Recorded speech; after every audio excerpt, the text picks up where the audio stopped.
What's going on, everybody? Me and Jesse are going to be your hosts for tonight's live stream. So, what's going on? I got several things I can discuss with you. Yeah, absolutely. I mean, I don't really have much of a topic today, but it's been a while since you and I have done a little collab, so I figured it'd be time for an update. Oh yeah. I got a lot going on. As you know, I moved the fish room from in the house into the garage. Yep. Uh, that wasn't. Hey, Max. Hey, Craig. That wasn't too bad of a thing to do, really. But the thing I'm bummed out about is I got that 300-gallon aquarium, and it must have took a ding, and it must have took a ding in the corner at some point because the prior owners had it in the basement, and I guess it would have been hard to get that big tank out of the basement, but it must have dinged it. Have you made any final decisions on what you want to do with that? Yeah, I'm going to replace the glass. I've got some good quotes. The cheapest one is $610 for the piece of glass. Okay. Which is fine. I know where I'm going to get it. I know I get the best price for it. Everybody else wanted $1,000. Oh wow, yeah. I was thinking like you were originally thinking like 800. Yeah, it was. Well, first quote was 800, and then the next one was 658, and then the other people wanted $1,000. And then I got a buddy of mine who has a friend who started a glass company, and he can get it to me for 610. Now I got to prepare. I got to get some things. And that's one of the things I wanted to talk about, silicone. Yeah. I'm going to get those suction cups. I'm going to get a set of those suction cups. I've got to get acetone so I can make sure I remove all the residual silicone. But when I was talking about silicone, when you think about an aquarium, especially when you get into the big ones such as 300 and up. Oh, yeah. You look at these things, and originally I thought when they put the panes of glass together, they used like a cement, and then the silicone was just for sealing. Well, no, that's wrong. The silicone is everything. So it's the entire mold together. It's I didn't know that either. Yeah, the silicone holds the glass together, and it is also your seals. So I started doing some research, and I'm thinking to myself, how the hell silicones? I mean, when it's all said and done, you've probably got about 3,000 pounds of water weight and silicone, right, in addition to some cross bracing and some frames and support. But silicone is the only thing holding these glass boxes together. Especially with something that big, like it's almost mind blowing. And that does that tank, if I'm not mistaken, it has a frame to it, then, right? The top has a frame. The bottom does not. It just has this silicone like trim around it for looks, just to cover up where the corners and edges are. Okay. So I have a foam mat sitting on the bottom of it, and that's fine. But I thought about, once I get it fixed, making my own bottom frame around it if I need to. I don't know. Maybe Max could tell me something a little bit more solid, so a little bit more peace of mind for you then. So I started looking at silicone. So what it is to go by tensile strength, the strength of the silicone. Each one has a different ones. Like the GE Silicone 1, that's supposedly safe for aquariums to use. You can get at Lowe's, Home Depot, window and door. As long as it says Silicone 1, you can use it. That has a tensile strength of about 295 PSI. Now that's per square foot. Okay. So, which is probably plenty enough. And then I was looking. There's more and more, like Loctite makes an aquarium safe silicone that's upwards of 325 psi. Yep. And then I guess the best one that I can find is called ASR aquarium silicone, and it has 509 psi. Is that probably pretty expensive though? I want to say something like $14 a tube. Okay. You may only use like a couple tubes, maybe, if that even, if for your aquarium, I would think. Well, so I already got the top trim off. And once I cut away, and my idea is just get rid of the fill boxes. That'll put more room in the aquarium, and then I can actually take the glass from those overflow boxes and silicone them on top of where the drilled holes are on the bottom, instead of having bulkheads, I can just seal that off. Oh, that'd be good. But then I'm thinking, man, them overflow boxes provide a certain extent of support for that back glass. It's Oh, two uprights, So should I keep them? They come with black covers, but I don't want a sump. I'm not going to do a sump. yeah. I know you're not real crazy about sumps. Nah, I'm not a big fan of them. Everyone says I should try it, and I'd like them. I probably would, but it's just something that everyone says the same thing. They worry about it until they've tried it, and they never go back. It is the king of the filtrations. There's so many things you can do with them, and they are great for what they're worth. I like the canister filters. They run for 7 months, 8 months. I don't have to clean them. Yeah, I never have issues with mine because I maintenance them right. Yeah, I'm with you on that too. Like if I get a big tank, I'm okay with getting canister filters. I mean, I already have them. I'm just going to put 2 FX6s on it, and I'm done. Yep. M&C says the old meta frames, the sealant was on the frame on the outside, nothing on the inside. If one leaked, you would fill the tank with hot water and soften the cement, and it would seal. Oh, that's cool. Yep. Now, there's a couple different ways when you're building an aquarium. It's called bead bonding and butt bonding. Bead bonding is where the glass panels don't even touch each other at the corners. Really? So it's just literally held together just by the silicone itself. Yep, they come about that close, and the silicone bridges that gap. Then, That's of course, crazy. butt bonding is when they're right up against each other. Right up against each other. Yep. My tank is butt bonding. Well, no, I actually believe my tank is bead bonding because at the corners, the glass aren't touching. Oh yeah, It's because you took that one part, didn't you already? So you would know how that's done. I haven't taken it apart yet, but I'll tell you, it's going to be easier to tear it apart because of that, because I can just run my knife right down. Yeah, That's that's good. apart. So that's what I'm into now. That's what my focus is in the fish room. And get that 300-gallon right. I've already spent $800 on it, $50 of gas, and getting it. And I used a couple people's pretty much entire day that Saturday. So it's like I'm gonna fix it. Yeah, might as well. You decided against the plywood aquarium then? Too much. Yeah, I know I could do it. I'm not afraid of it. It's something I've been wanting to do. I'm not afraid to do anything. I've always been a handyman. I've been fixing and building my own stuff my whole life, and working in the field of mechanical, electrical, and construction. Yeah. So I'm not afraid to do it. I know I could do it. It's really not that hard of a concept, but I'm thinking to myself as I tallied up the cost to build a plywood aquarium, taking into consideration I already spent $800 on this aquarium. Right. Now you're probably going to have to spend another $600 just to get all the supplies to build the. I might as well just replace the glass, and I think aquariums, real regular aquariums, are better than plywood ones. Yeah, and if you can find, like you said, are you going to get the glass shipped to your house, or is it something you got to take the tank to the place to get it installed, or how'd that work? Nah, he's local, very close to me actually. So I'm just going to I'll buy it when it comes in. He'll deliver it, but I'll just go get it myself and bring it here, and I'll collect my silicone, my suction cups, my acetone, and that'll be it. And I'll be ready to attack this job. And I like it because it'll give me some experience too. Yeah, absolutely. This will be like your biggest silicone seal project ever. So, yeah, it couldn't have been on a 75 or a 125, right? That'd be a 300. One pane of glass weighs 100 pounds. You got some muscle mass to get all that tank and glass off of there then? It's all you. Yeah. It's all you. I'm like Joey that way. I do everything myself, man. Everything will be. Now I probably will have my son come over and give me a hand on this, because what my idea is, man. I already got, like I said, I got the top frame off. I'm going to lean that thing forward. I got my sawhorses in here at the same level as my stand. I'm just going to tilt it forward so the back is up. And then I'm going to get that glass off there. While he's here, while the suction cups can help me get it off. Once I get everything cleaned up and I'm ready to add the silicone and put it back together, it's going to be much easier to have two people to lay that down on there. And the weight of the glass will sit down, and that's what I won't need clamps or anything. The weight of the glass, you know what I mean? Yep. Yeah, nothing will be in the way. Everything will be real nice and smooth. Yeah, and I'll let that cure for a couple days, and once that's cured, then I'll reseal the entire tank and hopefully I did a good job.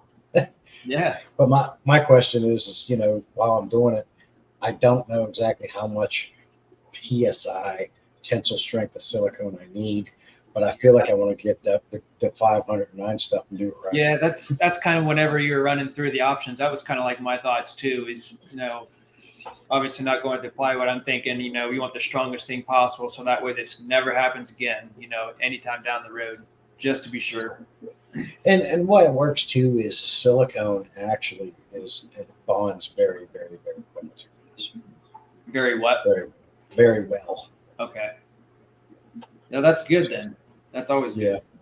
But that blew my mind. I learned something already. I thought there was like a cement that held them together and then you just silicone to seal. But no, it's the silicone all around. Yeah, I didn't know that either. So that's news to me. Yeah. I'll say M&C, he had his bottom blow out, put a plywood bottom. Yeah, I saw that. So the bottom's tempered, right? The rest of the glass is just your regular plate glass. I mean, you got aquarium manufacturers now. They have this Starfire glass and all this stuff, but you pay big bucks for that. If a regular plate, half-inch thick glass is $610, I don't even want to know what a piece of Starfire glass or anything like that costs. Yeah, I can't even imagine. Way too much. I wonder if M&C, did you use like Pond Shield then? So if you take the bottom completely out, do you just replace it with the plywood and then silicone it and then just use a bunch of Pond Shield on the bottom? I would think.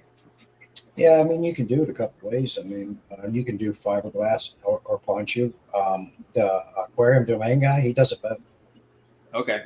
He'll put layer after layer and sand it down with fiberglass, and when that's done, then he uses Pond Shield. His tanks are full. That's awesome. Joey, I don't think Joey will use fiberglass in the corners only. I think aquarium domain, I think he coats everything in fiberglass. Okay, that's what MC does too. It looks like he uses fiberglass and Pond Shield. Sounds solid to me. Yep. I had a guy too. I was Joey King of DIY had a video out, and I asked him about it. Of course, he didn't answer, but a lot of other people did. The guy said, "Dude, if it was me, I would just fix your tank." He goes, "The plywood tanks." Now, I disagree with him. But he said the plywood tanks over time always fail. They don't last long. He goes, eventually the water gets soaked into the wood. I find that hard to believe when you're fiberglassing these things and you're using Pond Shield. Mm-hmm. But then again, I have no experience in it. I would have to have owned a plywood tank 30, 40, 50 years to know. Yeah. And I assume they probably got a real long, time frame of how good they are too. But like you said, with no experience, how would I know? How would you know? So. Right. So I can't say either way. But I find it hard. I mean, water does find a way eventually, right? But you would have to have a clear pathway from the water to get by two or three coats of Pond Shield and 2 or 3 coats of fiberglass. Mm-hmm. I don't know. And then even then, if you use marine plywood, it gets through that, it'll still last years. But marine plywood's like stupid expensive, like even for just small pieces. I know from experience just from doing previous projects, not aquarium related, but I just know it's dumb, stupid price. Yeah, absolutely. Hey, Jen, good to see you. Hey, what's up, Mandy? Thanks for stopping by. Doesn't show on my end how many people got it. 4. 4. You and me and Mandy and M&C. Man, is there other stuff going on tonight, or is it just because it's a Thursday night? See, when I was doing my Tuesday live streams, I had a pretty good turnout when I did it. Okay. I haven't done it for a while, which is so, like I was telling you, it's such a hard time making it. There's been a couple times where I was at work, forgot about it. People were in there and I never showed, or I had to cancel. Yeah. Sometimes it's hard to do that, especially during the work week. So I get it. So how's your Higer videos going? You don't have to say what it is or anything, but like, they doing good? It's going good, man. I'm really enjoying Higer. I think at first, I contacted them, and I remember I contacted them a while back. And they straight up said no. Grew the channel, came back, and they were like, "Sure." Very nice to work with. Nicole over there, very nice woman. Little bit of I a like language Nicole. barrier. She's really nice. Yep, she's very professional. She's very nice, and she did get back to me whenever I asked her that one day. But yeah, it's just working with them. You almost, even through an email, you almost get that vibe that they, are really down to earth and like talking to their customers and their promoters and stuff. Yeah. The first thing they sent me was the Powerhead, that wave maker. Did real well. They sent me a waste collector after that, a pump, and then this new thing they're sending me showed up. And I was getting ready to start the video on it, and part of it was broken. Oh yeah, I remember you said that. Yeah. I sent her pictures. She's like, "So sorry about that." And she said she's going to send me another one. I didn't see it. What are they based out of? It's not from the U.S. I don't know if they have. I believe Higer is a Germany thing. Okay. I think, but I don't know if they have a location in the States. Yeah, I don't know either. Is Higer located in? I'm getting a product from China. Yeah. Oh, they're from China? Yeah, their headquarters is in Shenzhen, China. But they do have a representative office in the United States. Okay. Well, that's good. I'm assuming that's why the opposite time zone, like I can even look it up what time it is in China. Yeah, when I email her, I don't hear back from her until 3 a.m. I'll wake up to emails from her. Yeah. And if I reply right then and there, I'll get a reply. But if I wait 30 minutes, she's probably out of the office and gone for the day. Yeah, by the time that I reply, like you said, I usually don't hear back from them until probably that evening late. Yeah. But I'm getting another product from this company called AQQA, and they've only been around for I think a few years now, and they're slowly starting to get out, I guess. So we'll see how that goes. I'm hoping it'll go well. So yeah, I think they contacted Jim too, didn't they? I haven't talked to Jim about that. I know that Jim's working with Higer too, right? So yeah, we all are now, man. We're all hooked up. That's freaking awesome. I got my personalized discount code and the affiliate link and everything. So I thought that was pretty neat. Yeah. After the wave maker, the second thing she knew I was on TikTok. I have over 3,000 followers on it. I hit it hard for a while on TikTok, and I just haven't been on there as much. But she was trying to push me to be an affiliate over there. I went through the processes, got approved for. It's so confusing over there. You've got creator accounts, and then you have a different one, which is like a TikTok shop affiliate. I set it up and got approved. But when she went to look for me on their affiliate things on TikTok, I couldn't figure it out. I was like, listen, can't we just do this on YouTube? Mm-hmm. And she finally said, yeah, we can do it on YouTube. Yeah, I haven't even dived into the world of TikTok at all, but apparently it's all the craze, I guess, apparently with advertising and stuff, because that's what her emails say too. And it's really popular on TikTok, and check this video out and that sort of thing for video suggestions on how to make it. So I was actually bummed out because the next thing she was supposed to send me has not even been done on YouTube yet. That's what she told me. It's only been on TikTok. And she's like, you're going to be the first one. And she went to send it to me, and she realized that they've sold over 100 of them on TikTok. And I found out they were sold out of them, and this is actually something I really wanted to. This thing is cool. Yeah. But they're sold out, and she couldn't send it to me. Was it the gravel cleaner? Yeah. Yep. She was going to send me one of those too, because it was like the most popular thing on TikTok. And she told me the same thing, that it was never had been on YouTube. And then she was like, oh yeah, sorry, we're sold out, because they went that quick. Yeah. But hopefully when it comes to bed, because that's going to be useful, man. It's a 4-in-1 deal where you can gravel back, you can transfer water. The thing that gets me is they advertise as a sand cleaner and a gravel back. Well, is that the same thing? It's pretty much the same thing. I mean, you can skim across the stand and it'll do the same job. So, Swiffle, good to see you, buddy. I have a package ready about for you to go. I got Jim's fish ready to go, and I just got to get Jim's. oh, nice. I got this thermal printer. It makes making labels easier. And Pirate Ship. Pirate Ship's the cheapest shipping label company going. You see Pirate Ship? Yeah, if you're gonna do giveaways, man, get you some bubble wrappers.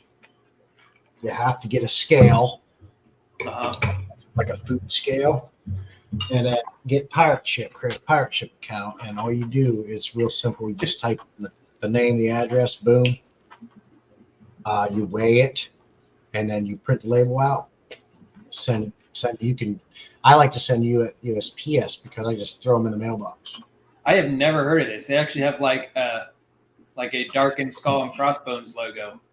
Yeah, yep. I'm looking at it, the icon, but yeah, the Pirate Ship's the way to go, man. If you're going to do some giveaways and things. Yeah, I actually learned something, and it's not fish related, but to make a long story short, I contacted someone through Marketplace and did a we exchanged something, and he had left something in one of the boxes, and it was just a pair of small headphones. But, I was just thinking in my head, and so is he, that I could just throw him in an envelope and then he would get it, because he lived in Mansfield, and that's like a couple hours away from me. And I didn't realize this, but apparently it never got to him. So I went to the post office and they said, oh, if it's a pair of headphones and you put it in a small envelope, that's not going to work, because what those machines do is they're like constantly feeding envelopes out. And the headphones probably got destroyed because of having that little bit of a lump that, the earbuds, they probably got destroyed in the machine. And yeah. So she said sometimes every once in a while, you might even find like gift cards like that. So it's just better to buy one of those like you had there, like the bubble wrap package thing, and just send it that way. It might cost like a little bit more money to send out as far as weight and stamps and postage and all that. But you don't do postage. You just print your label out and just stick it on there. I just get a pack of these. Yeah. And it spits it out. You put it on there and you put it in the mailbox. You're done. I do the bubble mailers. Yeah, I figured I'd be good to go. Just put it in the mailbox and be all good, but apparently it wasn't. So something to keep in mind, if you ever decide to send something bulky in an envelope, don't do it. One like this, they're not going to get through no shooter. No, I don't know how the machines work. The way that she explained it is there's like the machine recognizes the size of the packages and where to go and how to feed it and stuff. And that's just how it works. And they'll get sent to like different conveyors and stuff. So it's bizarre. But yeah, that's good to know, because that's how you shipped my, that's how you did the North Fence stuff, right? When you did your giveaways, and even those too.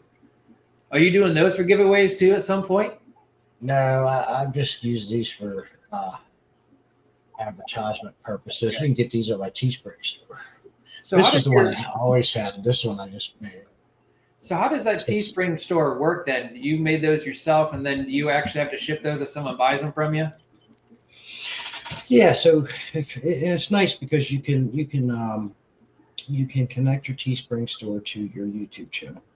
Okay. So if you watch my videos, you'll see a shop, and it shows my different things under there that you can. But yeah, you get on there and you design your own. They got everything, dude. Cell phone cases, shirts, hats, coffee mugs, stickers, all kinds of stuff. So it's like a personalized, website that you can set up then. So whatever you want to do, you can put it on whatever, like you just said, and go from there. Yeah. Yeah. All you have to do is go in there, design it any way you want. They do the work. You just design it. They make them, and then you can even set the price. Now you can only go so low. They only let you go so low. I wish I could lower the cost on a lot of my things on there, but they won't let you. And then if it sells, it sells. And I actually have it set up through my Discord channel that if someone buys something, it pops up in the chat. Hey, oh, that's kind of cool. But no one has ever bought anything on there but myself. Just to test it out and see if it works. Yeah. Now, I will say, I've told people in the past, if you want to buy the shirts and the hoodies and things like that, and if you intend to wear them, the decals are going to come off. They don't do a very good job with the decals on the shirts. They wear off. Ben Ochart sent me a free one of his shirts, and after 3 washings, it's all gone. Oh, really? Even like in a light cycle and everything? Cold water? Yeah, cold water, it destroyed it. And so the quality of their decals are terrible. However, the stickers are great. Okay. The mugs are great. Yeah, I would assume like the mugs and stuff, you would just hand wash those and not do a dishwasher. There's one of my stickers. That's cool. So I've been wanting to get some stickers. I'm gonna have to start looking at this Teespring stuff. Well, if you want to make stickers, don't go through Teespring. It's going to cost too much money. You just need to find someone that prints around you. It'll be much better off. You can print 100, 200 stickers for a lot cheaper. Oh, that's cool. Yeah, don't go through Teespring. So who did you go through for stickers? I never made any. That was from a Teespring store, and I got to find someone to make some stickers for me. I'd like to hand it, because I'd like to throw one in when I do giveaways and throw them in envelopes. Okay. Swiffle, have you, I'm assuming you've probably have experience with this, with Sticker Mule. You can let us know. Maybe we can look into it if you give us some info. Yeah, I've always wanted to get at least some stickers so that way I can hand them out to like friends and family and that sort of thing. So that way, whenever I'd see them, I'd be like, oh, hey, good spot for that. Yeah, I got to get some stickers made too. So I got a bunch of Fish Fam stickers on my part over here. He says that they're pretty good quality too, which is good. Is that through Facebook then, Swiffle, I'm assuming? Is how you get a hold of them?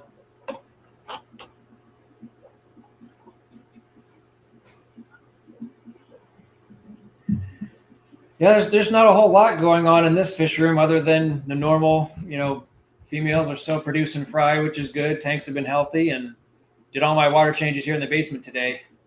So how often do you do water changes? I like to do the water changes more often with the smaller tanks just because there's a lot in there. All small, of course, but I'd like to keep up with them more often than the bigger ones. But and nothing's real big yet, which is nice. But on a regular basis, I would like to do them every 3 to 4 weeks if I can. And I made it a record time today of 3.5 hours to do everything down here in the basement. You were on fire. I was like in the zone. Like I was taking out water while I was replacing water, and then I used my second pump to pump. So I was taking water out of 2 tanks and then filling up with the other. The downflow is my obviously I only have one output to replace the water with. So, but it was nice that I could take out all the stuff while I was replacing it, and I was like multitasking while I was doing the sponge filter maintenance. So it was fun today. Yeah, I think it was last weekend I did mine. And I do it once a month, and I just went around and busted it out. So I got a whole new setup here where I had to get 25 more foot of hose, but I just pump it out, and like you, when it's filling up, and the tank gets just about to the top because that's the slow part when it's filling. Yep. I'm draining another one. Mm-hmm. And then I could just take that, put it right over. Yep. It's so convenient. Like whenever you find out a system that works for you, especially with your setup, the way the house is set up, the way the fish room is set up, and you just have like this whole system that you can, like you said, just drain a tank while you're filling up another one. And then it's nice because I have that Python hook. So all I got to do is shut it off for a few seconds and switch to the next tank and then just fill it back up. I don't have to worry about shutting the water on and off. And yeah, I got that Python hook. And it's funny, in that short time, it builds up pressure up when you open it back up. Yeah, because all the fish just go everywhere. But I mean, I'm not going to try to dilly-dally with, trying to turn the knobs on my sink where the Python connection is. So that's why, it doesn't take much for that thing to just blow them everywhere. Yeah. What's up with you and fig Fun. Newtons? That's from that movie Talladega Nights. Oh, okay. I just like to say random craziness sometimes. Swivel says he likes Sticker Mule, and they usually do a discount code, so that's pretty cool. I'll check that out. Sticky Brand has a deal going on now. 100 of them, 2.5-inch vinyl stickers for $20. Sticky Brand. So we got Sticker Mule and Sticky Brand. Sweet. What is that other? What is that other way? There's another way to make stickers. And I can't think. I'm gonna Google Sticker Mule now. But yeah, man, if I get in the zone, man, I can do water changes really quick and I just keep going. But if I get interrupted or if something happens, and it usually takes me on average about 4 hours to do everything. But I try not to do any longer than a half a day, and I just keep doing what I'm doing, start in the morning and end around lunchtime or a little after. Yeah. There's a lot of different kinds, but the one I was thinking was die cut stickers. And Teespring, you can actually make die cut stickers on there. Oh, okay. Wow, Rico Stan loves your comment on something I commented probably 2 months ago. What? Sorry, I was reading. What did you say? I got a notification. Rico Stan loves your comment. It was probably on something I commented on like a month or two ago. And I already remember. Some of these guys are so far behind. Brant, I saw you come in. I wanted to say hi to you, man. Good to see you. Yeah. What's up? Sticky Brand. That's a thing that's kind of funny is whenever I start these live streams, even if it's just me, I swear, like by the end of the live stream, I have like 20 tabs opened up so I don't forget what we talked about. So that way I can go back and kind of highlight everything and save them all, especially when you get a lot of people in here. Britton, why do you have to do water changes every day? Yeah. Well, I have to do 2 tanks every day. It takes about an hour after work. Yeah, I'm kind of curious what size tanks you have, too, at the same time. Even your small tanks, which do require more maintenance, I do once a month. Yeah. If I do that. The little tanks, that's probably my average that I'll do once a month.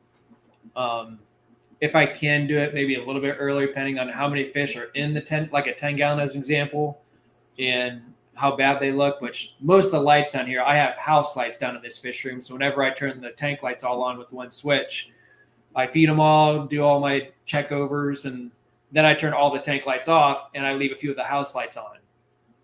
So they don't build up a lot of algae or anything like that. So water changes it's just nice. It's convenient. I never have to worry about wiping down the glass a whole lot at all, even on these ones behind me. Yeah. I have what's called an Aqua Sub Junior in here, and it's basically a reservoir tank with a pump and a hose that you can fill with water and pump water. Okay. When I do water changes, and what I'll do is I'll get out like a bucket full of that good stuff with the mold and uneaten food and poop, and I put it in there. And that's for my plant water from my wife's house plants. So now she can come out to the garage, pull the pitcher, and she's got plant water on tap. I call it plant crack. I'm going to collect some rainwater and mix it in there too. Man, you guys are going to have a jungle in your house. Brandon says he does maintenance. So that means like wiping the glass and stuff, trimming plants maybe weekly. 60 to 1 gallon. Okay. And you know what, Zen, to each their own. Absolutely. If that's what you're comfortable with, doing weekly water changes. I used to do that. Then I went to bi-weekly. Then I realized once I found out that nitrates are relatively harmless to fish until they get up into the 700 to 800 range, which is pretty much a number we can't even achieve in an at-home aquarium. I don't worry about nitrates. I just don't either. It's just natural for me to just be able to, when I look at the tank, and you probably do the same thing. You've been in this hobby long enough to where you just know when it needs done. Yeah. And that goes. Yes, there's some caveats to that. I do monthly water changes. It saves time, it saves money, and it's less stress on the fish. Believe it or not. Now, some fish love Yeah. water changes. Goldfish, they love water changes. Dojo loaches, they love to play in that water coming in. Well, that's like my My mollies, I goldfish. swear. Like your goldfish, my mollies, all they do, that's why it's the most nerve-wracking one to do, is because they're always around the pump. They're always around the return, So I actually accidentally killed one today because there's like 30 or 40 mollies in there and they're all around the pump. And Oh no, They you love could it. put a you could put like a media bag. I'm probably going to have to do that at some point and figure something out so I don't accidentally bump into one of them. So just take. Do you have an extra media bag that came with some like bio rings? Somewhat. So like when you get a Fluval filter, Mm-hmm. your bio rings come in that sack. If I got a bunch of spare media bags, but you can take them bags and put them over your pump so your fish don't go in. Oh, yeah, I didn't think about that. There's a lot of little neat tricks that you can do, but I didn't think about that one, though. So I might have to start doing that with that tank specifically so I don't hurt them. Yeah. Now Zen said something there that is the downside of taking too long of water changes. I have noticed that in some of my tanks, if I go too long, the phosphates do build up. I start getting cyanobacteria issues and too much algae. Yeah. So, but I've got that worked out to where I can still do monthly water changes and I keep that in check. But she's 100% right on that. And Yep. I was the same way. 80 was my number two. If my crap hit 80, I'm like, it's time to do water change. Now, Yeah. but here's the funny thing. Since I went to monthly water changes, my nitrates don't go above 80. Yeah. Even when I was testing, that's kind of how mine was, too. I might see in like the 70s or so, but like you said, I don't really give much above 80 anyways. That's pretty much where it kind of stands out. Then I do a water change anyways. So, and the fish aren't telling me anything's wrong. They seem just as happy. Yep. Now the only thing I will say is with the goldfish, they're a little bit of a different animal. I noticed if I take too long doing a water change with them, they start sulking, staying at the bottom of the tank. Mm-hmm. As soon as you do that water change, they're like, oh yeah. So it seems like with goldfish, and they are a little bit more of a dirtier fish. Yeah. So I feel like with a goldfish tank, maybe 2-3 weeks you need to do it. Zen's a chronic overfeeder. That makes sense. That's probably why you have so much phosphates building. Yeah. Nutrients, excess nutrients. But mine go high even with heavily planted tanks if I go more than 3 weeks.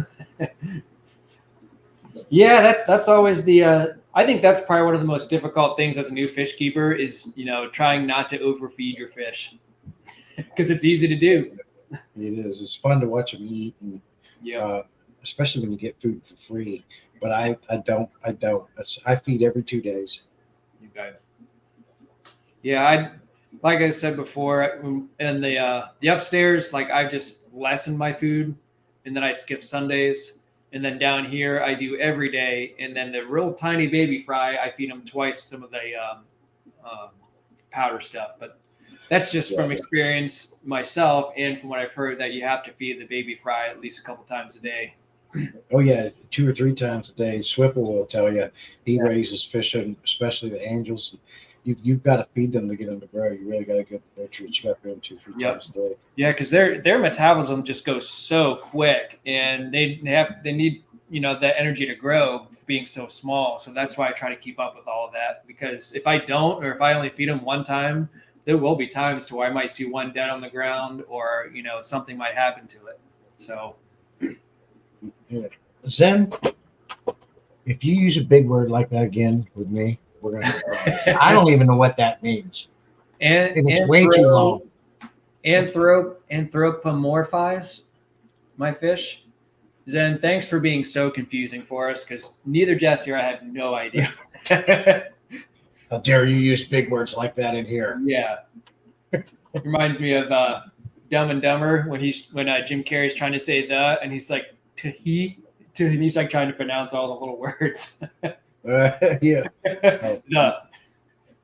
Oh, so Zen, if Zen has a dog, I bet she put sweaters on. Do you dress your dogs then? Yeah. If she could dress her fish, she'd probably have a sweater on a goldfish. Swivel has approximately 100 angel babies that just started free swimming today. That's fantastic. Yeah, how does your angels doing, by the way?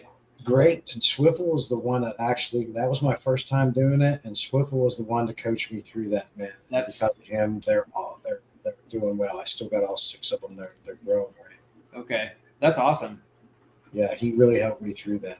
Leave my dog out of the show. No, she does put vests on her. She likes her vests. Go figure. That's funny. What I miss here? So Brandon got a Pleco grout tank, needs frequent water changes, sometimes twice a week. You've never bred Plecos, right? You just bought them and grown them out. Okay. Yeah. Clown Plecos too, man. I can't keep them alive. I had 2 of them. They both died. Plus, you never see them anyways. I never get them. Yeah. I either get just the regular Bristol nose or the albinos. I don't really tend to spend a whole lot of money because I saw the last fish store I went to near Cleveland. They and it wasn't the place that Jim. It was Aquatica, but they had Plecos there, and they were probably like, I don't know, maybe 6-7 inches long. But they were going for like almost $100, like those spotted zebra ones or whatever they call them. Just like, I don't want to spend that much on a Pleco. Dude, I'd love a gold nugget Pleco.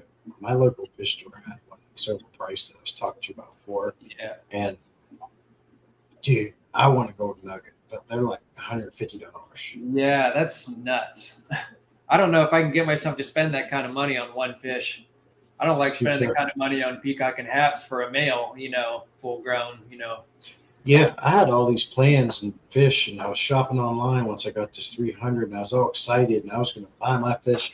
Then that crack happened. So all the money I saved up from Get Upside app, from what I make on YouTube, what I make mowing the neighbor's yard, I put in there, it all has to go to buying this piece of glass silicone. Yeah, I mean, if you think about it, remember on your last live stream how you said you're still kind of ahead, even though it sucks. But can you imagine the money you'd spend on either a new or like a custom aquarium made tank with this size? It would be so much more. So I still think you're doing fine, and everything will get done. Everything will look freaking awesome once it's done. So yeah. And I have everything. Like I said, I already got the filters. I already got the sand. I've already got the dripper with the plants. I just need to get the tank up. I'm going to put the Pleco back in there, let it run for 2 weeks. I'm going to put both my big Oscars in it, let that go for 2 weeks. Once that 125 is free, I'm taking my Mbunas out of my 75. I put them in that 125, and those new angelfish we were just talking about, they're going to go in that 75. Very nice. Then I'm going to go online and start looking for some Sevrons and things. Those Mbunas, they're going to be so excited they're not going to know what to do with themselves. Yeah, they need more. They're happy. They like it crowded. There is no problems. And knock on glass, I had never losing them Mbuna. They're hardy as hell, dude. But they keep giving the babies. I think they need more space, but they seem fine. Yeah, I don't know, but like ever since I moved this tank down here, they're getting it's taken a while, but they're getting a lot more personable now. Now that I'm not doing anything but water changes only. But these guys, like, I never have a fish die in this tank. Like, this is like the one tank that I never have issues with. It's amazing. They're always running around and active, and that's good. So, hey, Christine.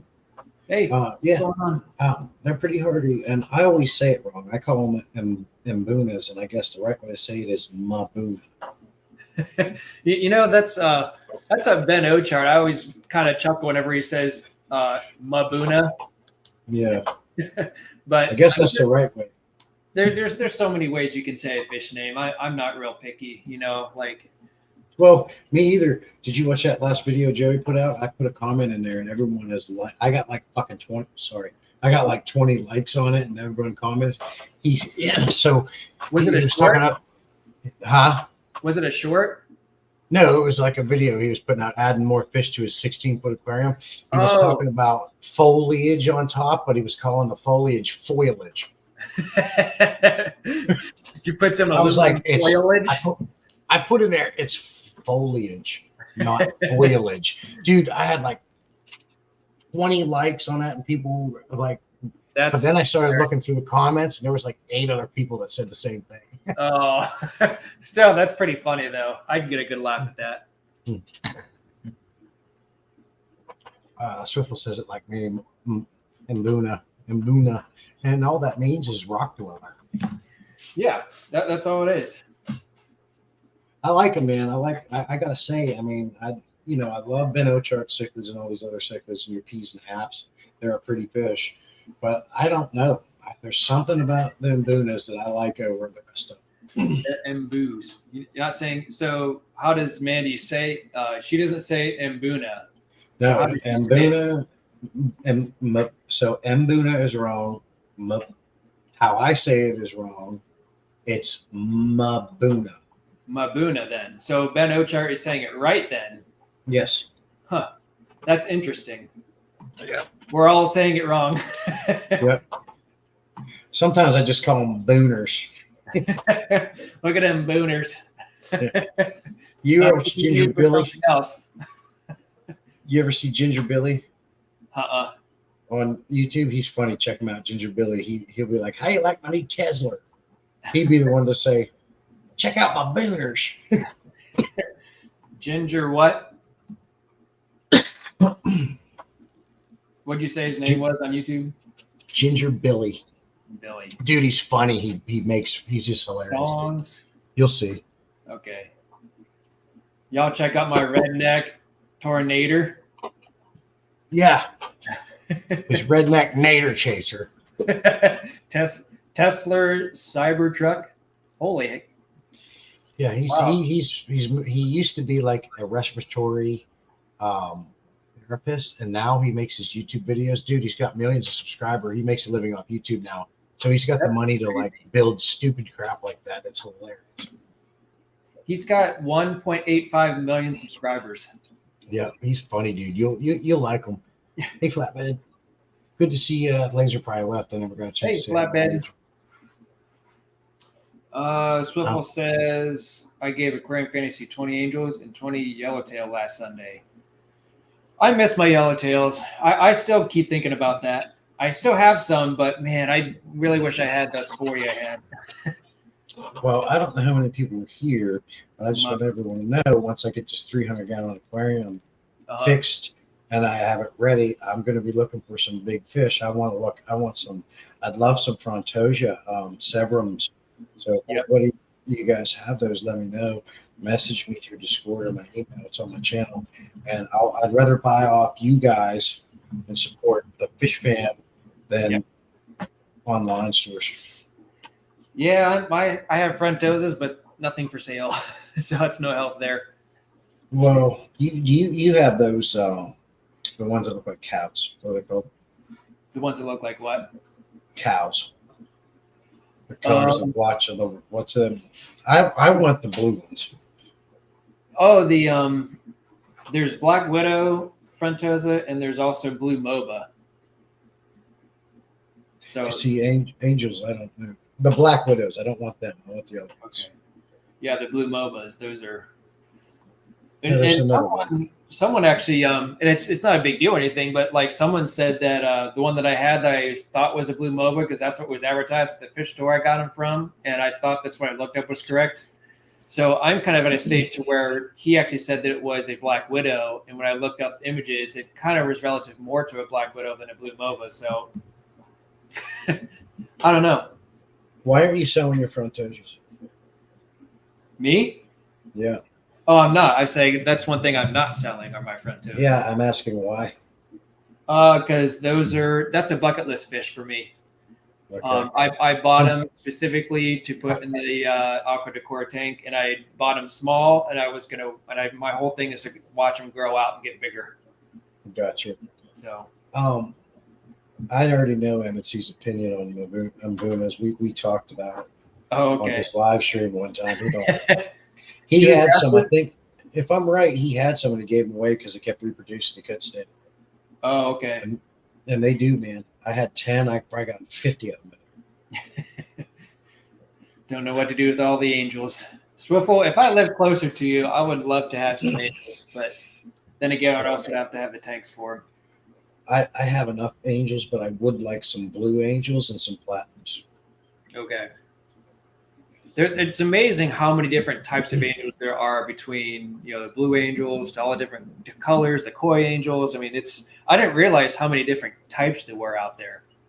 Oh, every fish now has a million different colors. The breeders make them. Some of them are like Adele, like Collaboration of Curiosities. She has a beautiful angelfish. Yeah. Love that angelfish of hers. So MNC just couldn't keep up with them because they kept reproducing, I'm assuming. If I remember right, that's what he said about. I think that was him. He got rid of him. He didn't want to deal with it. Yeah, it took me a while to get used to Mabunas, as if I say it correctly. But once I did and got the hang of it, it wasn't bad. No, I never have issues with this. Overcrowding is important. Breaking up line of sight, keeping their bellies full. Yeah. I never have issues. Now, it's funny because when I bought them, somehow I got a Bashardi. At the time, I didn't know what it was. I thought it was a Mbuna. Here, I got a Bashardi mixed in. So I have one Bashardi that's been with the original stock of them. It's still going and got big. Wow. Nobody, not one fish messes with that Bashardi. It's weird. That's crazy. And it's still in there to this day. Still in there. Huh. That's crazy, because usually Bashardis, they're more mild tempered unless they're like breeding, but that's crazy. Yep, still in there. And now, you know how the Bashardis are silver and it's got this black spot right here, right? And I said, well, I think this thing mated with some of my Mbunas, because some of them Mbunas have, it's definitely an Mbuna, but it has that one black spot, just like that Bashardi. But it was Alishon who told me that it's impossible. They won't breed. Oh, but wow. If you look at them, man, I'll have to get some pictures and send you some video or something. It looks like a Bashardi mated with a Mbuna. Maybe it's some type of hybrid mix or something. I don't know. No, I got rid of them because they were boring. Oh my God. What do you mean they're boring? That's crazy. I mean, see, mine swim around. Mine are crazy. I don't think mine are boring at all. I think they're awesome. They're very active.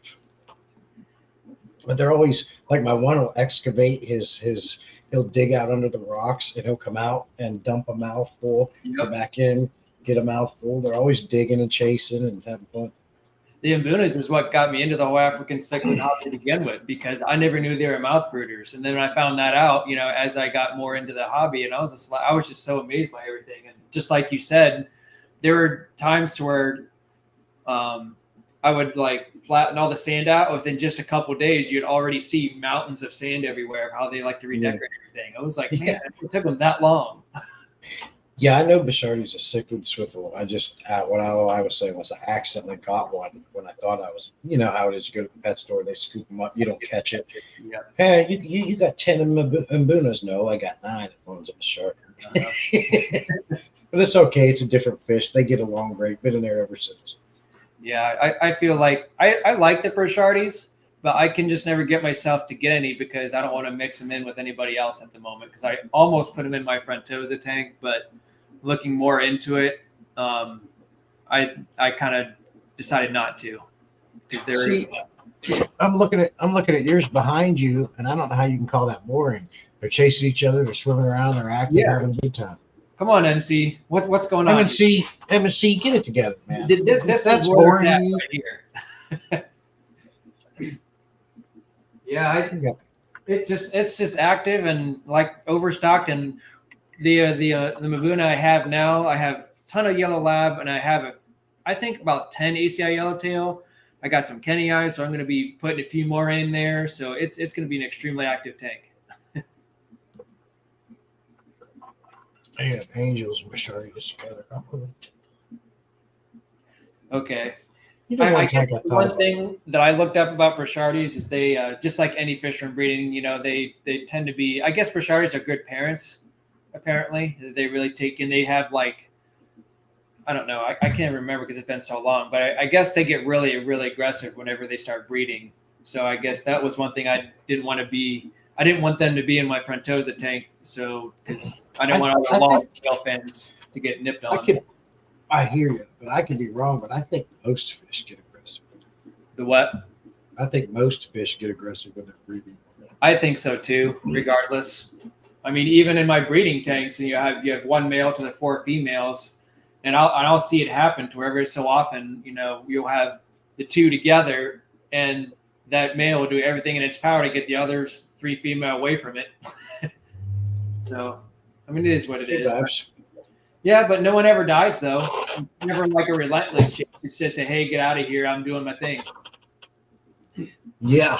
Hey, Vibes. Good to see you, buddy. Hey. What's up, Eddie? MC says if I hadn't rehomed then they would have been food for my Dovey.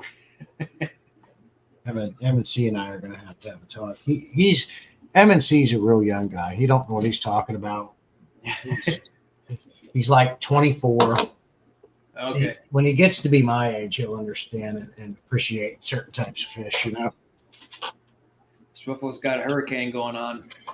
Yeah, oh yeah. Yeah, I seen that. You stay hunkered down, buddy. What's up, Mom? Hey, Mom. Mom's in. Mama price tag's in here. Got my house. Easy. Those are words for old men, MNC. Yeah, those are words for old men.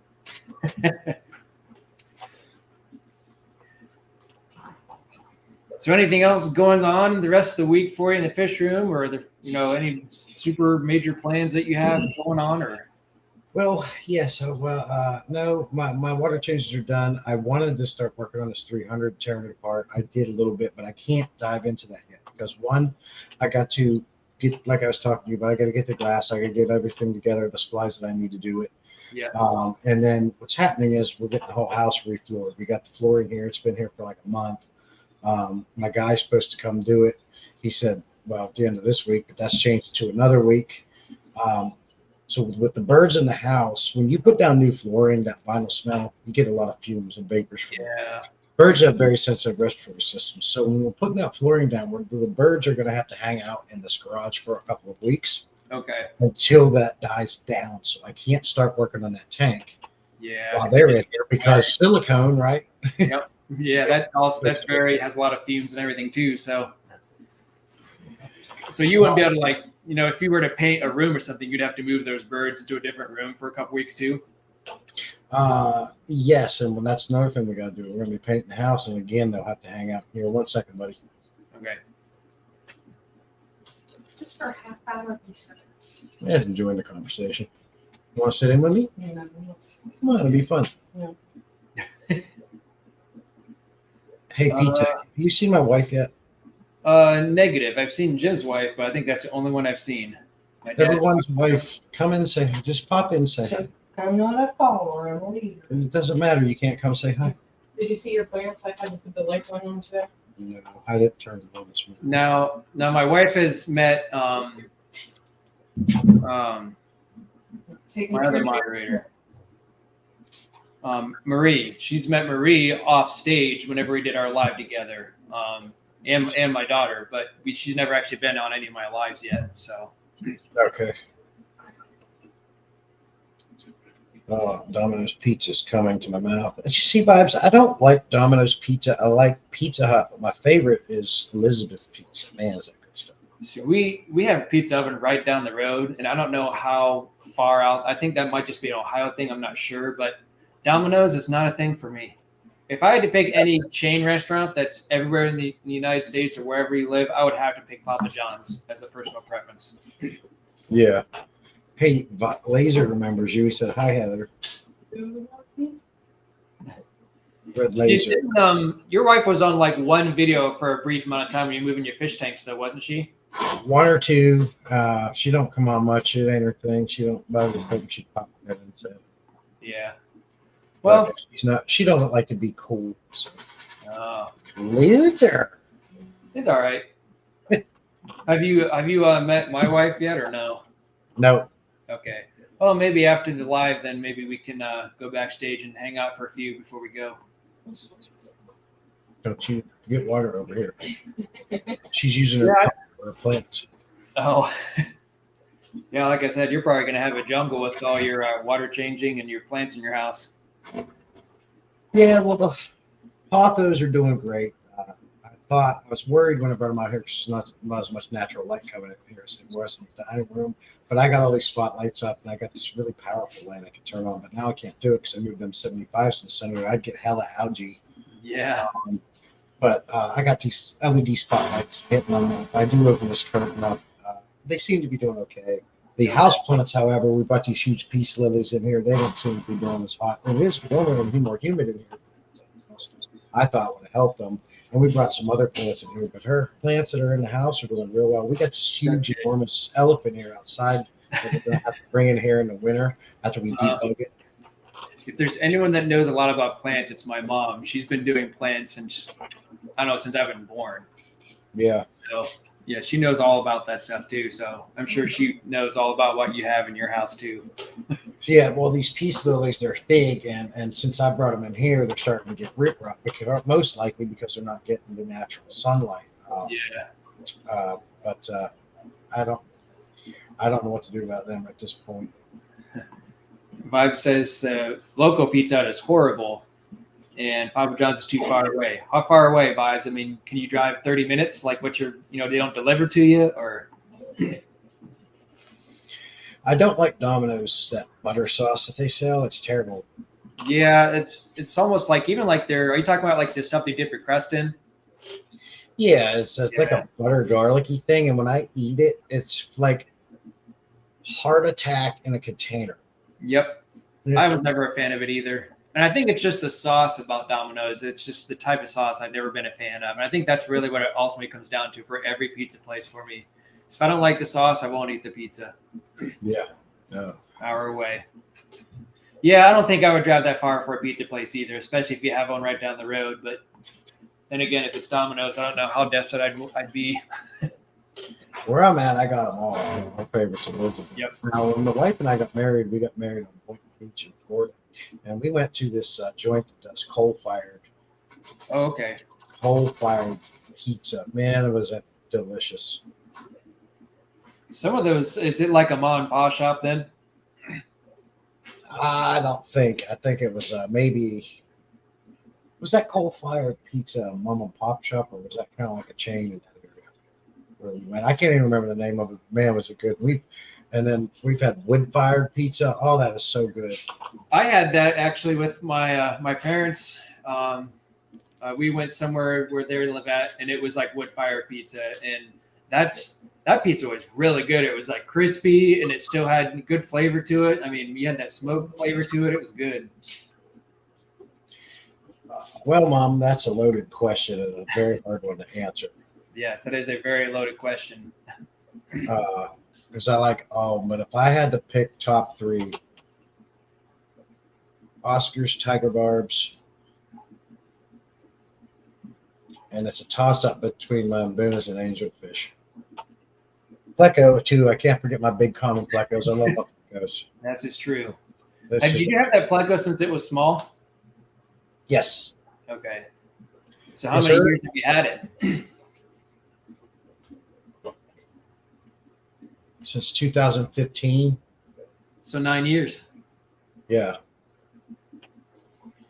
That's good. I'm hoping to keep my Frontosa, as long as possible, and those things could live to like 20 plus years in a healthy environment. So that's the other thing. That's another fish I'd like to get. But here's my perfectity, as I like to call it. When I get this 300 fixed, and I got the Pleco in there, and I'm going to put the Oscars in there. And the reason why I want to put the Pleco in first is because my Oscar has attitude. Yeah, I know. I've seen your videos.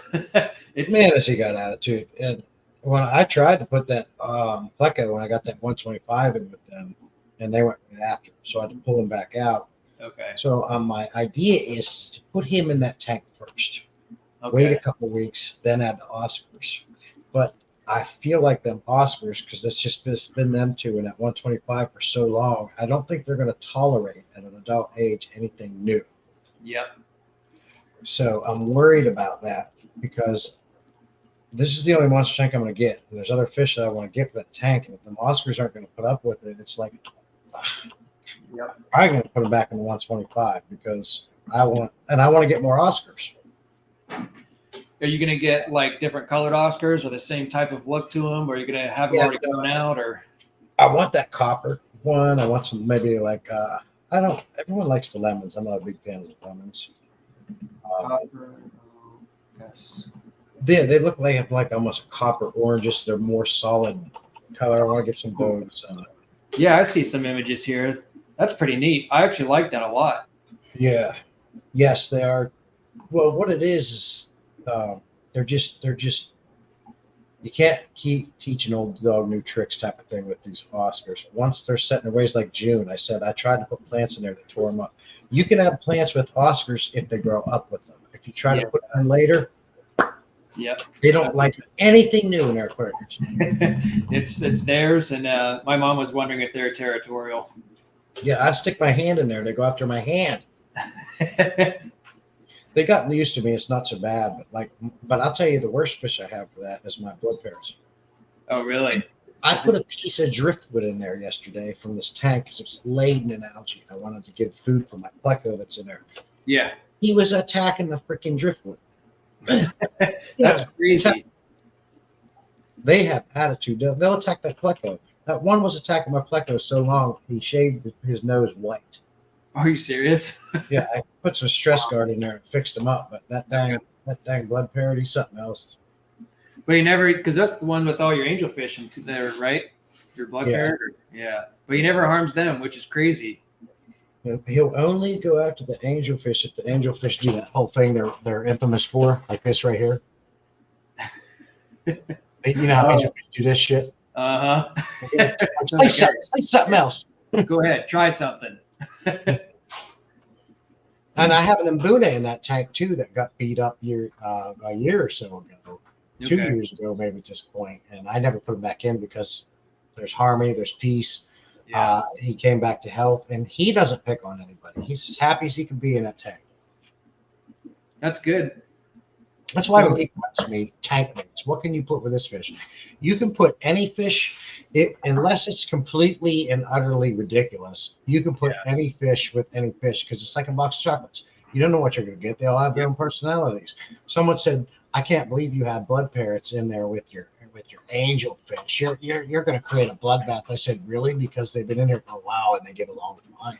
I think it really helps too that like as far as like me as an example, I have all these fish that are young, and you hear all these bad raps about golden mbunas, the golden doratus fish. You know, they haven't give themselves a bad rap because they're so aggressive. But I mean, if you put them in, you know, with other fish when they're real small, it's almost like they all adapt with each other at a real young age. And if that's the case, then you probably wouldn't have any problems with it. And not every one of those fish are aggressive. They say the same thing about the demasons. I have demasons, one or two of them in there. That is a highly aggressive fish. Well, he never bothers anybody, and he's been in there forever. And that's kind of like I have one Eratus in here.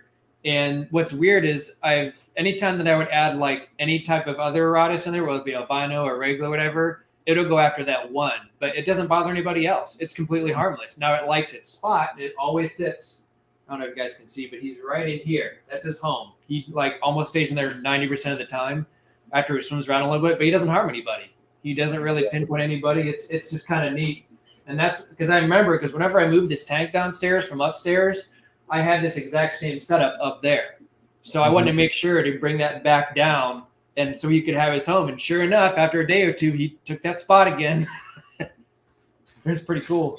Yeah, exactly. It doesn't take long. There's June, and she's right what she says. It's good till it's not. That can be the case with anything, but yeah, I don't know. I don't have a lot of problems with aggressions in any of my tanks, and I have supposed aggressive fish. Now my tiger barbs here will get the fight. Yeah. But they get over it. Same with the mbunas. Mm-hmm. Out of all the fish I have, the most aggressive, the most territorial is angelfish and the blood parrots. Okay. The angelfish are the worst. I'm wondering, did you ever get a solution to why you couldn't comment on some people's shorts? Or no? I just think that's a YouTube thing. It's not our problem because I couldn't do it to you guys for a while. Then I went away. Now you guys can't do it to me. Just give it time. It'll go away. It's something on YouTube's end. Yeah, because it's like, I really wish I could. I can do it in all your videos, but just not your shorts at the moment, which is weird because I really like watching those videos of like your Oscars whenever you're feeding them and they just slap at the water and stuff. Smack. You Yeah. got to freaking wear a wetsuit to feed them guys sometimes. There is only two things that them guys will do that to, and that's omega-1's freeze-dried shrimp and Northfield's carnivore wafers and tropical sticks. That's the only thing they'll do like that. Hey, Jorge. Um, He says, especially when they lay eggs. What are you talking about, Jorge? Just, aggression. Okay. Yeah. But Definitely. you said, what was the type of food you feed them that they do that? They aggressively attack omega-1 freeze-dried shrimp like you've seen in that short, and then Yeah. that short, the other ones is the Northfield tropical sticks and carnivore wafers. They hit the hard. That's You funny. put the big fella pellets in or anything else, they just Yeah. But not the other ones, huh? That's funny. yeah. You would say that, June, because you're a girl. So we have to be afraid. Kind of like, is it I might have this wrong, so you can correct me, but what's that insect that bites the heads off after they're done? Manus? Yeah, the praying mantis. Is that what happens? So it's June, the praying mantis? Yep. Okay. Yep. See you, Eddie. Thanks for coming in. Appreciate it. The praying mantis is my favorite insect. It has always been mine since I was a kid. And it's just funny how I just randomly forgot it. But we had them even like around my work for a while there, to where every so often they would just be sitting next to an equipped piece of equipment, and I have multiple pictures of them, and they're just really neat. I only seen one when I was a kid, and I never saw one again. It's the walking stick. I have never seen those. I've seen them at like zoos and stuff, but never like actually in person. I have never seen one in my life after that. My cat theory: if the female is much smaller than the male, she's a badass. Yeah, that goes with everybody. Humans, cats. I mean, the dog. Two big dogs out here. The little yapper comes along. Mm-hmm. Little ankle biter. The little guy's always the loudest.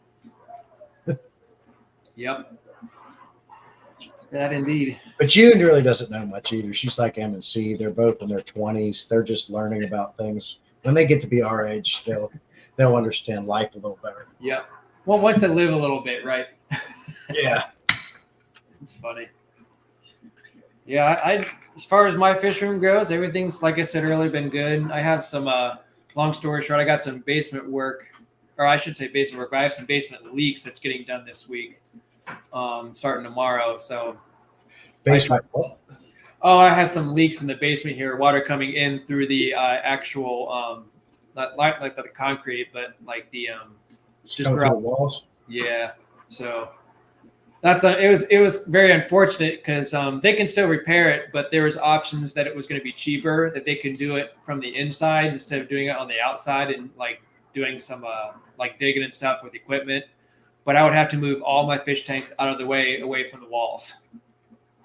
So unfortunately. Now let me ask you this. The last house in PA I had, it was a foreclosed house. We got a good price on it. What we found out is the basement walls were pushing in. When they built the house, they never used river rock and backfilled around the basement, the footer.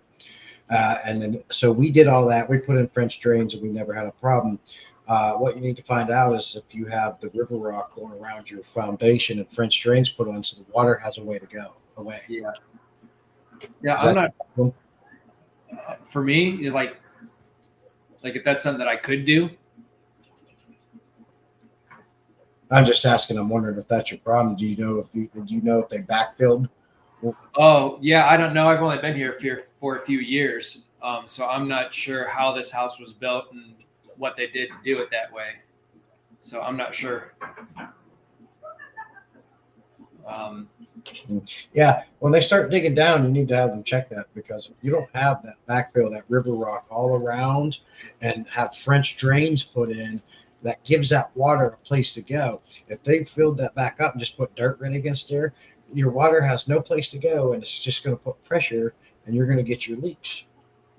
Yeah, there's a new thing that they did that they're doing on part of the house where there's nothing, like on the other side of the basement, to where they drill like I don't know how to explain it, but they drill holes within like the concrete, so it gives that way of water place to go.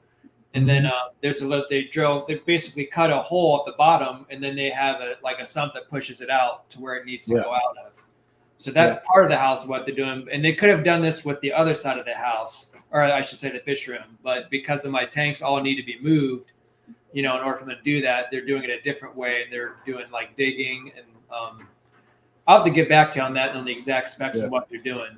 Well, too, you want the river rock there too because it acts like a buffer. So when the earth moves, the river rock moves, not your foundation. Okay. I'll have to see what they do because I don't remember them mentioning anything about adding river rock, but maybe that is something that they are going to do. I know that they're going to be putting a lot of stuff against the wall, and they're going to be doing something else, but that's why I'm going to be here tomorrow and the next day so I can watch what they're doing and see what everything they're going to be that it entails and all that sort of thing. So, well, I'm sure they're not going to do that, man, because in order to do that, you have to dig around your entire house and put that in. They could probably tell you if they think it's in there or not. Yeah, but that was my problem.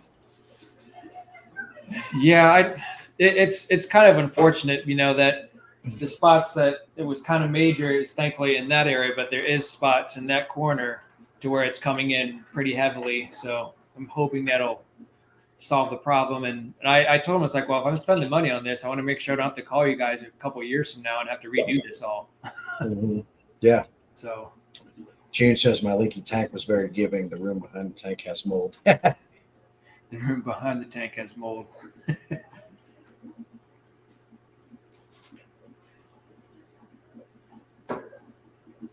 Just talking about your tanks behind you. Well, thank you, June. Yeah, I don't know. It's really settled down, and like we were talking earlier, I have house lights and tank lights. So whenever I'm not down here, I just leave some of the house lights on, so I never get a whole lot of algae, and all the rocks and all this stuff. They don't really get too much algae either. So there's like bare minimal lights inside the tank itself or above the tank itself. So I appreciate it. I can't wait for this tank to grow out though, because that's where like the Acara is, the Firemouth, and the Geos. So I think that would be really neat too. Well, what do you think? How do you like my basement? Or how do you like my garage? I just did this like yesterday. I think you need some more fish tanks in there. Yeah, I got plenty of space. Yeah, you should be able to get a 300 plus in there easily.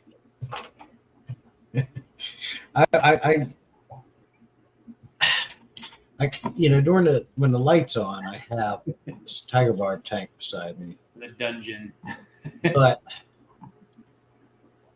but it's kind of blah here. Yeah. But I don't want to block the window. But I may have to.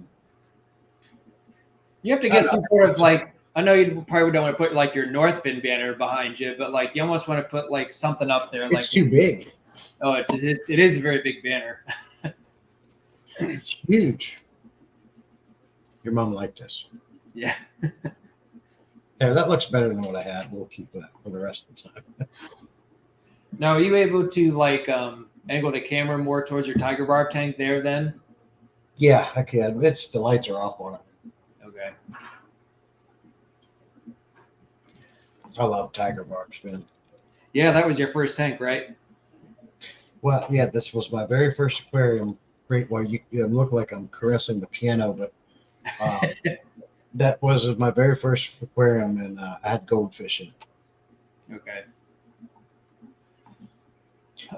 June says, I found a guy who's willing to make me a tank 12 foot long, 7 foot tall, and 10 foot wide.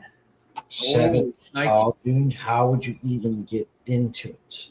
You would need a very tall ceiling and you almost need like a step ladder to feed them. What's up, Jim? Thanks for coming in, buddy.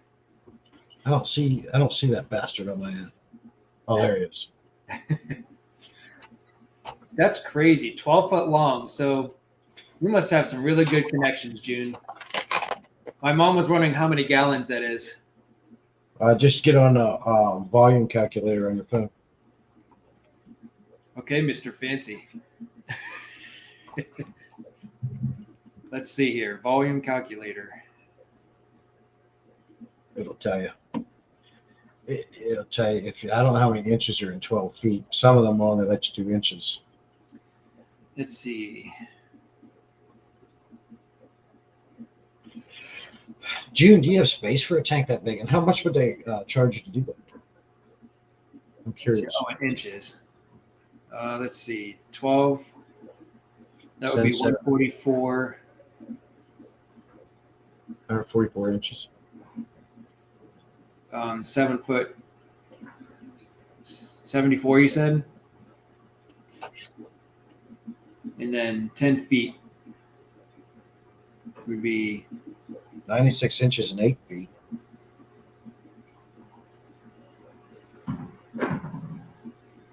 optional. Okay. 82, 120 inches. For the height?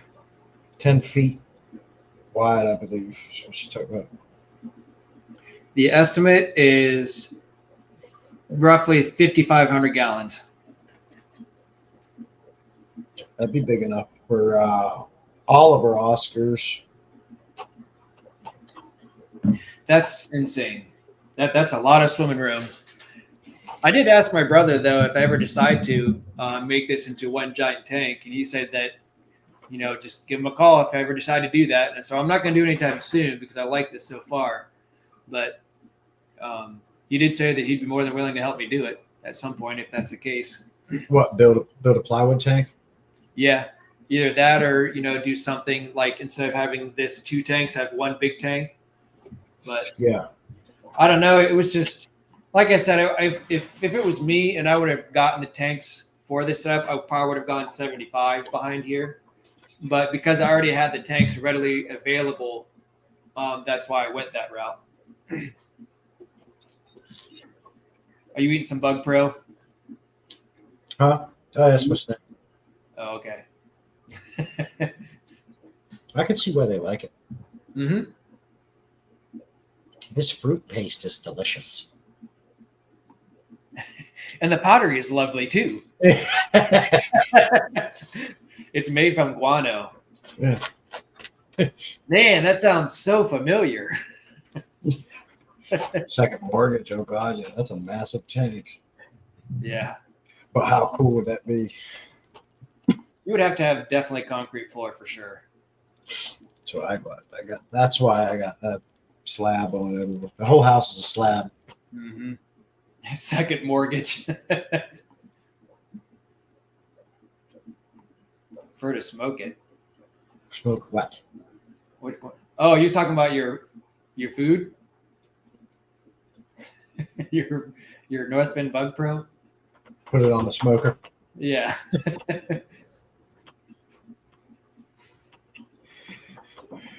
Jim, is Jim still in here? Maybe he wants to come say it. Oh, she was talking about that. Okay. Fair enough. Is Jim still in here? I saw that his favorite fish store is now being supported by Cunningham Tropicals. Oh, okay.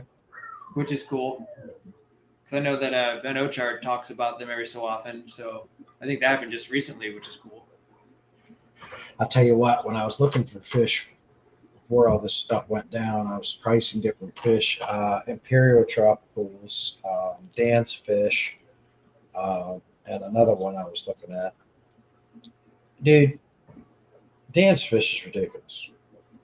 Everybody watches him, but from the prices that I saw that he wants for his fish that aren't like these crazy, uncommon, or rare fish, Yeah. he wants way too much money for it. Like I was looking at, let me see if I can remember this. Is it Ron Cichlids, Cichlid Shack? Well, I thought the Cichlid Shack was done. Oh, you're right. It is. Yeah. If I can remember, I think that is. But I was looking at an Oscar on Dance Fish site, and it was just like a regular Oscar, and he wanted something like, I can't even remember, but it was ridiculous. But you go to Imperial Tropicals, so they don't want that much. I don't know what Dan thinks he's got to. I've only had one experience with Imperial Tropicals, and I want to buy from them one more time, and I almost did when they were doing some discounts during a holiday sale. But their shipping is pretty expensive, but I mean, you're shipping fish, so I get it. Shadow Shrug. That's a new name. Good to see you, sir. Yeah. Or ma'am. What's up? I have a list of names, so Shadow Shrug. If you feel comfortable, let us know who you are and where are you from. If not, no big deal. Jim, who will you not buy from again? Well, he knows you. Apparently, unless you're just going by my YouTube name. Oh. Uh-oh. So this is, let me see here. Shadow Shrug Gaming. This sounds familiar. I should know this person. Imperial. I never bought from them, June, so. Imperial Tropicals. But I like this price better than Dan's. Yeah, I was pretty happy with Imperial Tropicals as far as their pricing goes. It costs a lot because of shipping, of course, but which is weird because they consider Ohio like a central location as opposed to an East Coast, which I thought was bizarre. So the shipping was like $10 or $15 more or something like that. Yeah, they both done it. Hey, Henry. I believe this is a guess, but I'm wondering if this is Tim because he talked to me recently about starting a gaming channel, and him and I were thinking about starting that up too, but I wasn't going to make another YouTube channel. That's definitely Tim. So I'm thinking. I know. We all work together. Yep, it's Tim. No, Tim. That's what gave it away, the Alliance and the Seven Nation Army. So thanks, Tim, for that. That is the worst song to mankind. Henry's in here. What's up, Henry? Predatory fins is the highest shipping. Okay. Yeah, for me it was $50, and if I lived like one state over, I think it would be like 30 or something like that for Imperial Tropicals. I like shopping online because you have a lot more options, but the problem is you're going to spend more for them to get here than if you could just go to the local fish store. Now, my problem is my local fish store, they have fish around here that nobody else does, and they know it. So they want $50 for a Jack Dempsey that's 6 inches. A Jack Dempsey. Yeah. Yeah, that kind of sucks because it seems like if I want to get something that's relatively close to Imperial Tropicals that has the most variety, that has like one of the biggest stores, I would either go to Aquatica Aquarium Gallery that's near Cleveland, or I would go to Aquatica where Jim likes. But Aquatica is a smaller store, but it's crazy because you wouldn't expect a ton of selection of fish from a small store. And you go in there, I was actually surprised at how many different options they had in fish I've never seen at like your local store. So I thought that was pretty cool. Yeah. I got a June. I want to give a shout out to June. Okay. She becomes a member to, I think, pretty much everybody, and she's a very big supporter of all of us, and that's something I've always wanted to. I've said it before, but I'll say it again. Super big supporter. I've seen her give some really nice super chats to people. I've seen her support people, buy their stuff. She's amazing. But what this boils down to is, I don't know what she's doing over there, but she's got the money. She got the big tank. She's buying huge boxes of stuff. So I'm just the reason why I'm saying this, June, is this. I got a PayPal link on my channel that I'm trying to take donations up to help me fix my 300-gallon aquarium. So, I'm just saying, you don't have to do it. That was probably one of the funnest live streams that I had as far as just me being on here without a guest is June bought a bunch of channel members. She did super chats along with a couple other people. And I was just, I don't know if that was the same night. I think Joey from King of DIY, he came in here and did the same thing. And I was just kind of mind blown by it. Tim just jumped in my other account for like 30 seconds, but phone died. So he's going to lurk while I'm practicing your speech. Tim, if you didn't subscribe, you better get Shadow Shrug subscribed on my channel.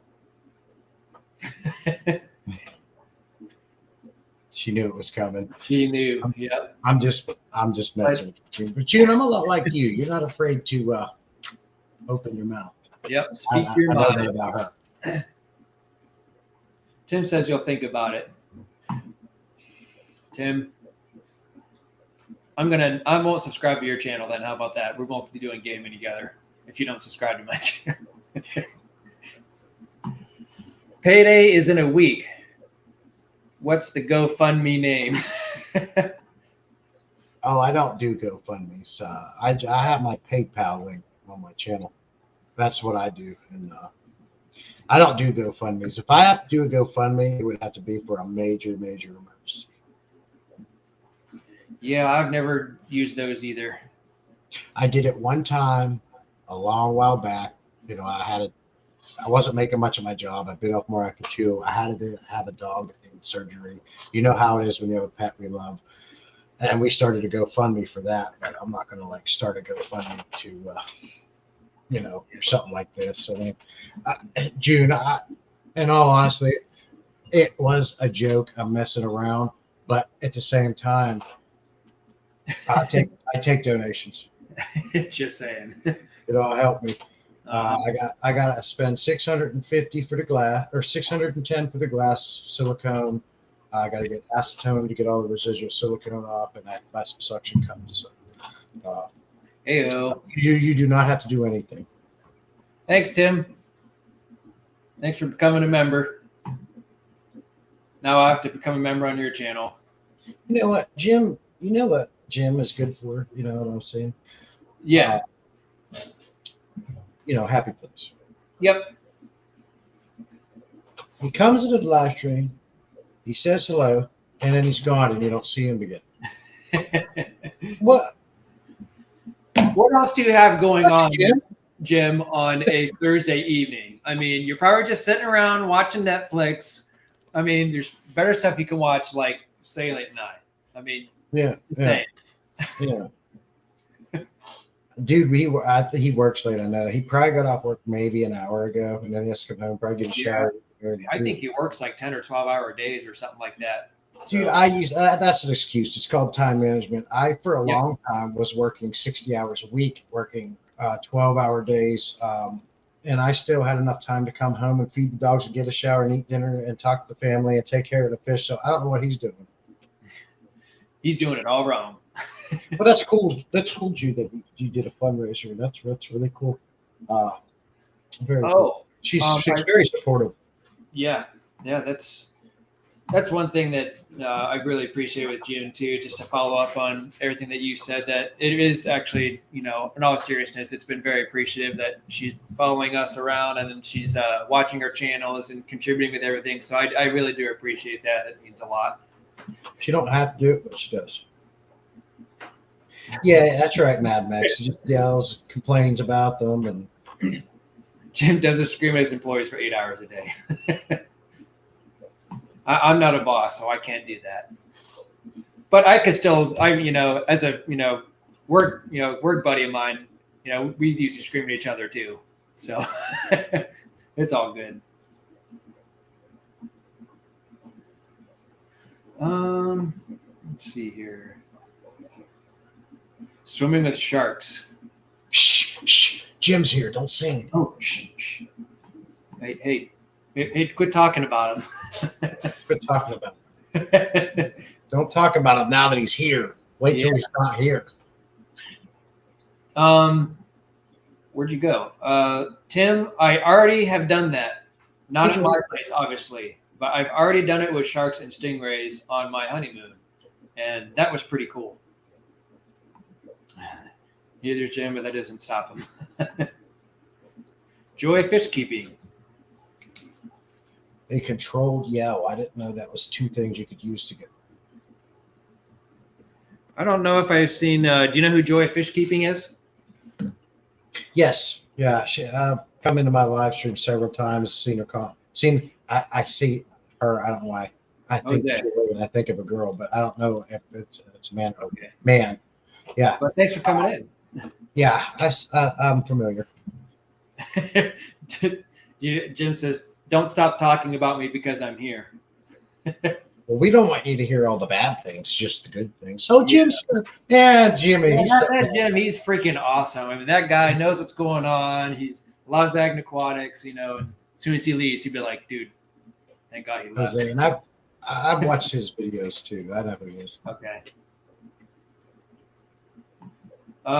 Tim, he says a bucket list for you. Yeah, we did it in Dominican Republic, and that was one thing I made for sure when we went on a honeymoon that we were going to go big or go home. So we wanted to make sure to have a fun excursion. Your husband never brought me joy. Hey, in my opinion, my daughter has brought me joy every day. She's now 2.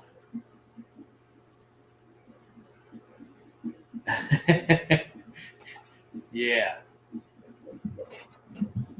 We won't say that until after you leave. Just saying. I'll tell you one thing I know about Jim is he's stingy as shit with his fish. Like, bro, send me some serums. I can't. They're too young. Dude, can I get some? Let me get them Oscars off. And he just got some lemon Oscars. I think he told people that. Sorry if he didn't, but he won't even send me one of those. So he's like real stingy. Like, why do they got to be yours? Why can't you? Why can't you send me something? Come on, Jim. Quit being stingy.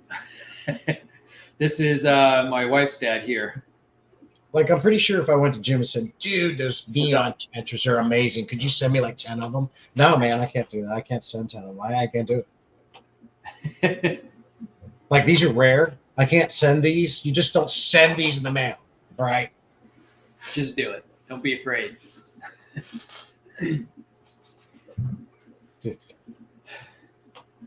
Did Gandhi did we all know about the Oscars now. No one knows about them. What are you talking about? I didn't say Oscars.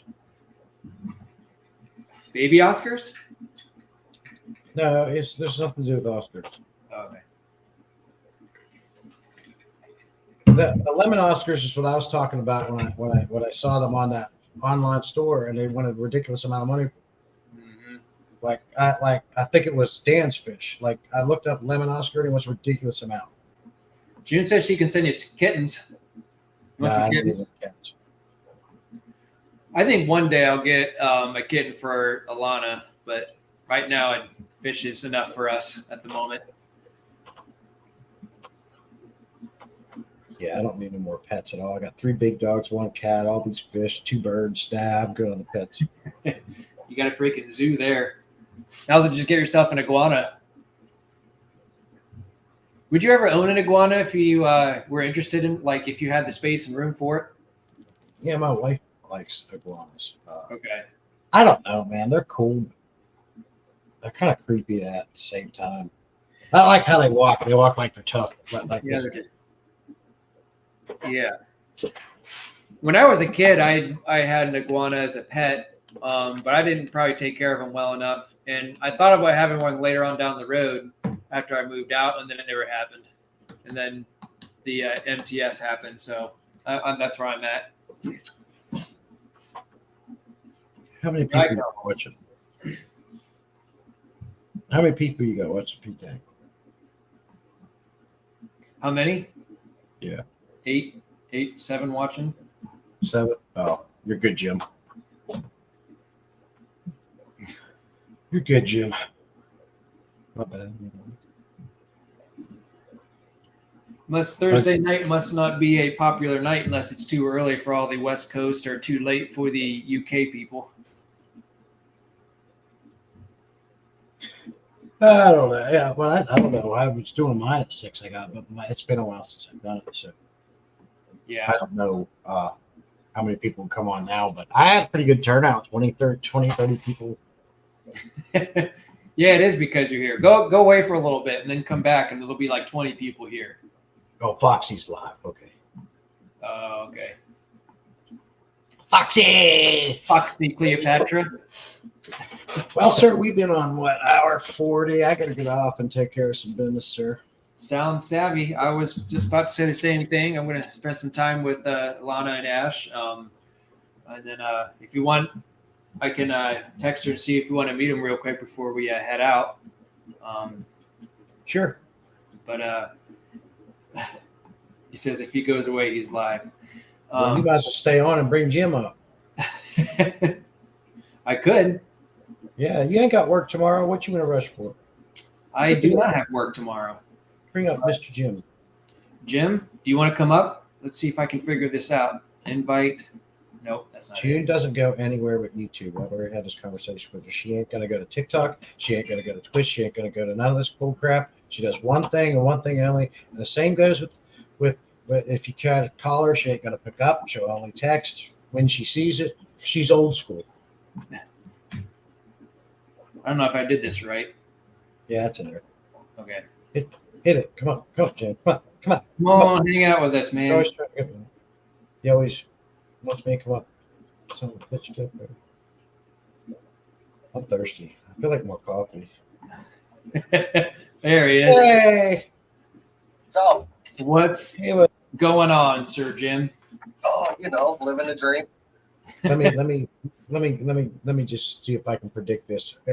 If June was going to have ice cream, it's either going to be vanilla, chocolate, or half and half. She is not into any of the bullshit ice creams. Really? I'm guessing. I think if I'm reading her right, it's one or the other. She don't want nuts. She don't want sprinkles. Gentlemen, I am shocked. Jorge, if you want to come in, you're more than welcome. I am shocked. What happened? What happened?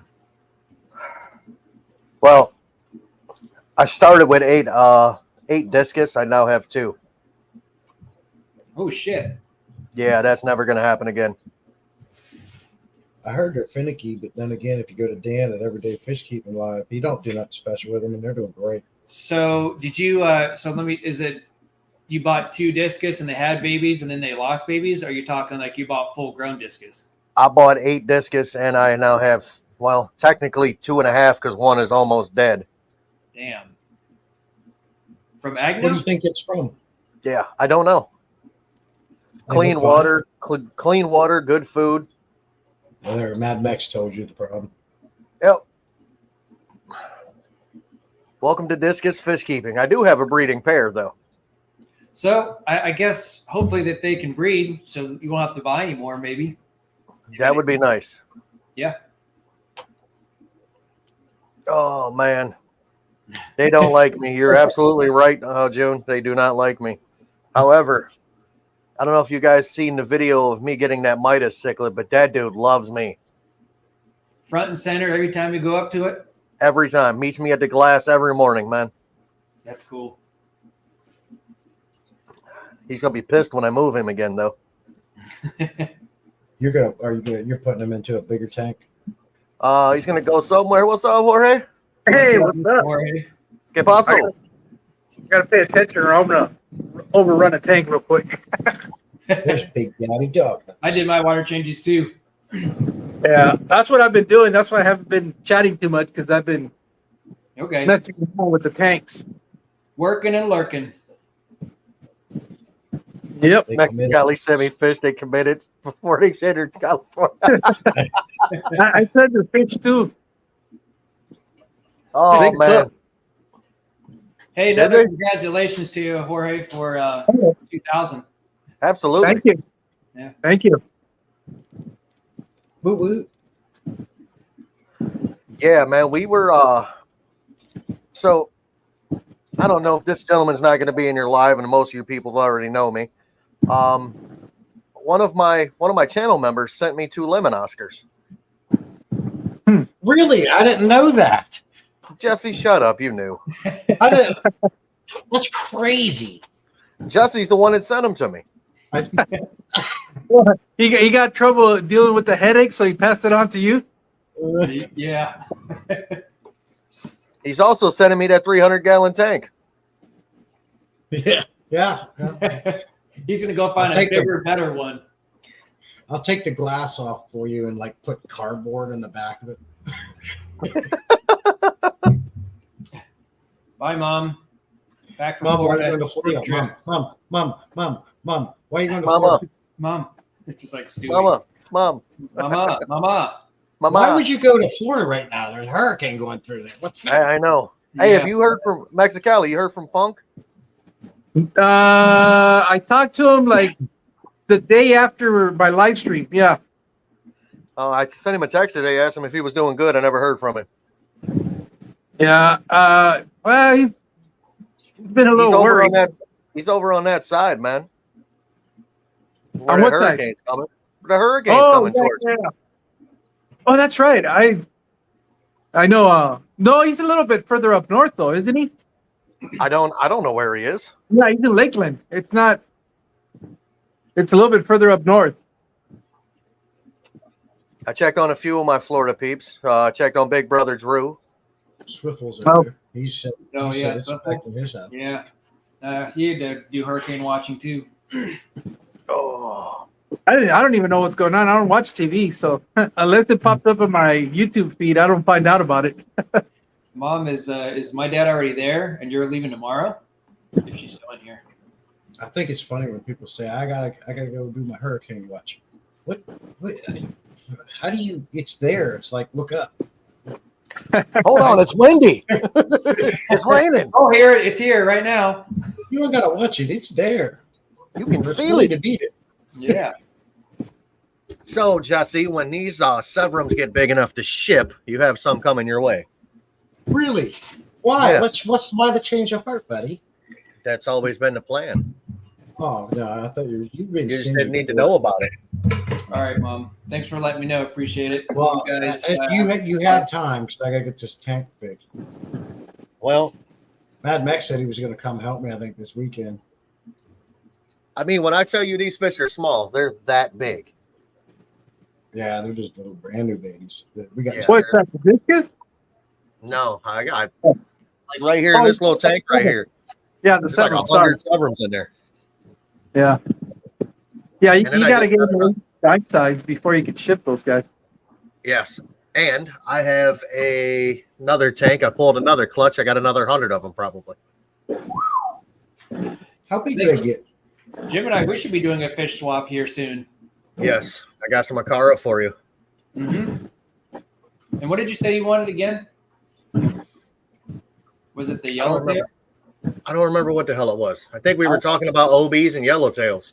It was. I think it was OBs because I now that I mentioned that, I sent you that picture of the small one that has the tank boss color to it.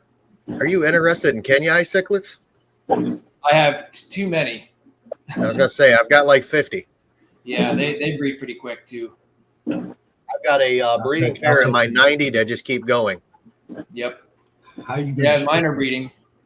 How do you ship them without, like, do you gonna have to throw in a cold pack or a heat pack or something? They'll be shipped with a heat pack if it gets too cold. Yeah. So Jose says he keep mini discus. I think a lot have said that is not. I have a breeding pair in one tank. Just let the bee let some proceed in a separate tank. Weekly egg laying, easy as any other fish. Not for me, my friend. This is my first round with discus, and I keep a fish just as finicky as they are, which is weird.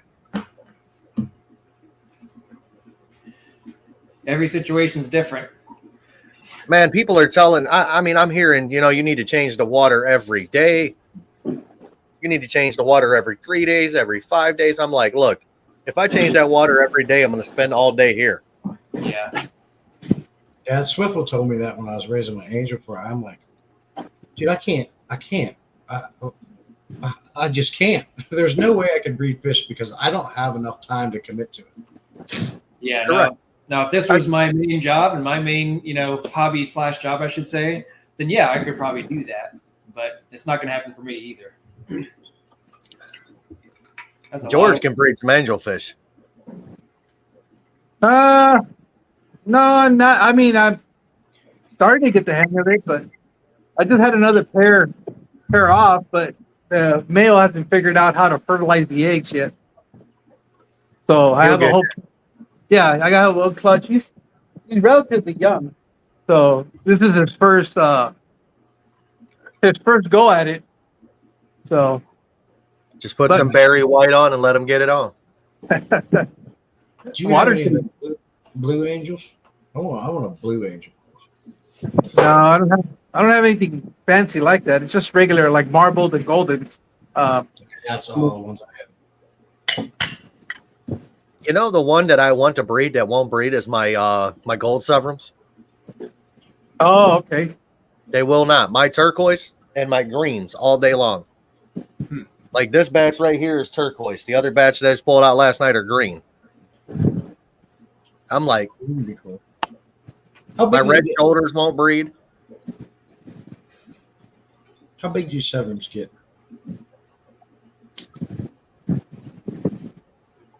8 inch. 8 to 10 inches.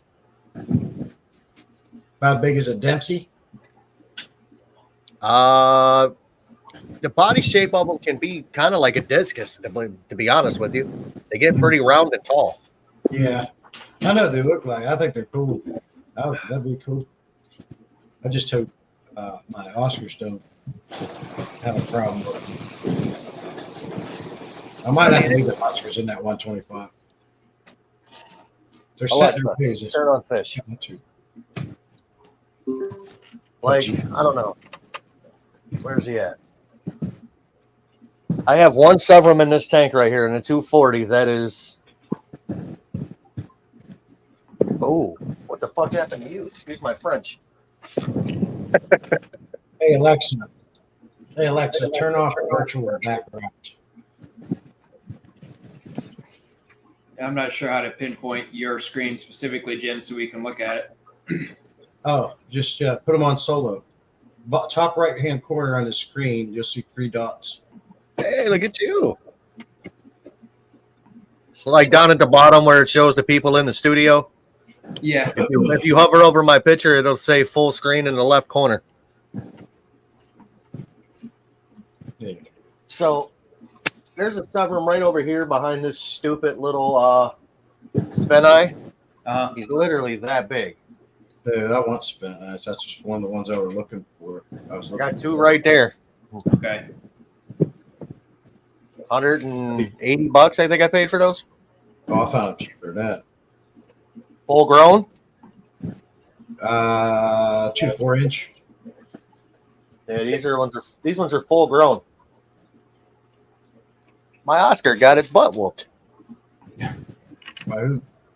I don't know who whooped that big dude's butt. What happened to you, buddy? What happened to you, big dude? He may have hurt himself. Yeah, I don't have a tank big enough to quarantine his big ass. Just put some stress guard in there. Yeah, he'll be fine. Stress guard's like peroxide for fish. And I was relaxed. Put that slim tape back on. He's good. He'll be all right. Mine that dings all the time, but it's because he freaks out and then bangs into crap. Yeah, you can see all the little dudes swimming in that tank. If you pay attention, you'll see them just zip by. Yeah. Let's see. So, Jorge, what kind of cigar are you smoking there? My father, this is the Centurium El Centenario. Oh. Is that like your cigar of choice? I'm trying out. Well, I've had some of my father's before, but I got a sampler pack. It had 5 different cigars in there, and I've had the cigar that was rated #1 like 6-7 years ago. Oh wow! But that sucker is strong. There you go. You can see his big ass swimming by right there. You'll see the Oscar come next to him. Yep. That's a big severum. Where? Point. Looks like you're pointing at your parrot. Nope, it just swam in front of the parrot. It's actually sideways. He's only about that wide. He's about 2 inches wide, but he's like that long, dude. He's an animal. And I got a male and female pair in there. They don't do anything. These two don't breed. None of these in this tank breed. Okay. Male and female Oscar, too. They don't breed. Well, there's no privacy. Do what? There's no privacy. Yeah. Yeah, got to put them in their own tank. This Geophagus is one of my top fish I want to get, and I've been pricing those. I want to get some of those fin eyes. I like those. They're beautiful. You think a discus is hard to keep. Those are just as hard, if not harder. The Geophagus? Yeah, the Spheni, they are finicky as hell. Yeah, I think that was kind of my problem too with Jim. I think that's why I had a couple of mine die, just because of the pH difference between Ag and Aquatics and my house. You had the Y Millerai, right? I think well, I got the Spheni in this one here, Okay. but then I got the smaller versions that are where did I get those from? Maybe it was Ag and Aquatics too. Did you assimilate them before when you got them to do your water? I probably could have. Because I think the pH was the biggest difference for me. Was I think whenever it was like 7.4 or 7.6. Whenever I tested, you probably should have acclimated them. Yeah, I think that was probably like a mistake that I made. Could be a possibility. I don't have that issue because I'm literally 4 minutes from him, so my water and his water is the same. Okay. See, the water at my house too is kind of naturally hard, so I feel like that might have stressed him out too. Because if Jim, what you saying, if they're kind of finicky, that could have been a stress thing that could have caused some issues. But with African cichlids, I never have a problem. They just seem more hardy. African cichlids, you can grow them in liquid rock. Yeah, and I never seem to have issues. So that was a learning thing for me, I guess. Yeah, I've got more Africans than I should have right now. Oh shit! I just realized I got a breeding pair of angels in the 55. I'm sitting here looking. Why are they running everybody off? And I looked at one of the jungle valley. It's just clustered in eggs. Oh no! Do you have Yeah, more to? now. Do you Fish have to tank. get the other fish out of the tank then, Jorge, because of that? Or No, I'll move the pair. I'll move the pair. Put them in a 20. Okay. Well, that's cool. Yeah, I've got some big changes coming here. You guys are gonna get to see that. Are you I'm going to do it on downsizing. stream I'm or are you downsizing. gonna- or video or? Oh, I'm gonna downsize. Oh, okay. I've heard that before, Jim, and then there came about 20 more tanks. I'm out of room, my guy. Where'd Mexicali go? Hey, my background looks better that way. Looks like a stage curtain. We're just going to block Jim out of it. We're just going to leave the important ones on here. Oh, There he is. Hello. My name is Jim. I have fish, lots of them. Lots. I got a fucking problem is what I got. Excuse my French. Like, I legit have a fish problem. All right, we got to bring him back. There we go. Yeah, I was trying to turn the camera. I was going to show you guys because they just literally. Well, no, I think they laid them last night because there's some of them that are white. But it was funny. I'm sitting here and all of a sudden I see everybody getting run off, and I'm going, "What's going on?" And they have eggs. It's Wow. always fun. Yeah. Rewarding. Guys, we've been doing a Alien and Me podcast over on Rumble. I caught one, I think. Yeah, that's some stuff we can't talk about on YouTube, so we're doing it there. I haven't gotten around to watching one of those yet because every time you do, it seems like I'm working or something else going on. Why'd you go from Twitch to Rumble? That's where they have their freak out. Do what? That's where you and Tommy have your freak out. Yeah, that's where we get our freak off on. Everybody can watch it. Yeah. Well, you started off with Twitch and then you moved to Rumble. Well, on Rumble, you actually get paid to do this. Yeah. I have an account. I did it for a little bit, but it's like dead over. But do you have to have like so many subscribers to get No. anything for it? Or? Okay. Let's see. Rumble treats you. You can make money right off. It's kind of like TikTok. Like if I go on TikTok and do a live, I can make money off. People send you gifts. TikTok's so much easier to actually make money. It is super easy. I don't know if I can keep up with it. I'm afraid I of doing it TikTok because then I'm afraid I'm not going to be able to keep up with all the algorithms and all the different things. All I do is every video I make on YouTube, I just put on there. Easy enough. We got videos up there with like shit. Our last video was like 220 views. We had like 81 right off the bat. Where Oh, nice. On Rumble. Yeah, when I was doing it, I was lucky to get 5, 13. Oh man. So what do you think about that wave maker, Jesse? I like it a lot. It's the most powerful wave maker I have in here. I like the fact that if you get 2 of them, you can create an actual wave. Of course, we don't need that for what we do, but I like the different programs you can run with it, timers, light sensor. I love the magnetic connection instead of suction cups. And I haven't had a problem with it. And it's going to go on the 300 where I had it. And they give you a little foam backing to keep crap out of it so the impeller don't get wrapped up. And what's cool about it, Jim, one of my favorite features about it is it doesn't have an actual motor. There's no motor running this thing. It's all internal within the controller. It's a value, right? I'm assuming there's some kind of a little, I had it when I was doing it. I can't remember what it is, but there's no actual motor that runs it. It's all electric. It's all electronic.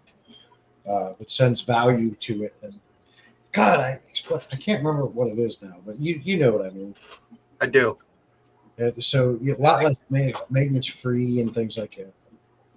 I think the nice thing about it is it's not bulky at all, so you can stick it almost anywhere in the tank, and it won't take up a whole lot of room. Thin profile.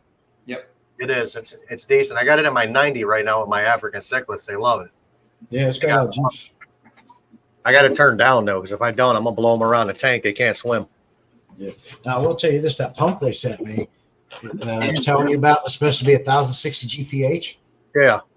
Dude, I tested it when I was draining this 300. I put my old one in; it was about 800 or some GPH, and I have it draining out of the door. I ran it for a little bit, and then I put that Hydro 1060 on, and I looked. The 800 one has more power than that one, the Hydro one. Like it was coming out of the hose like this.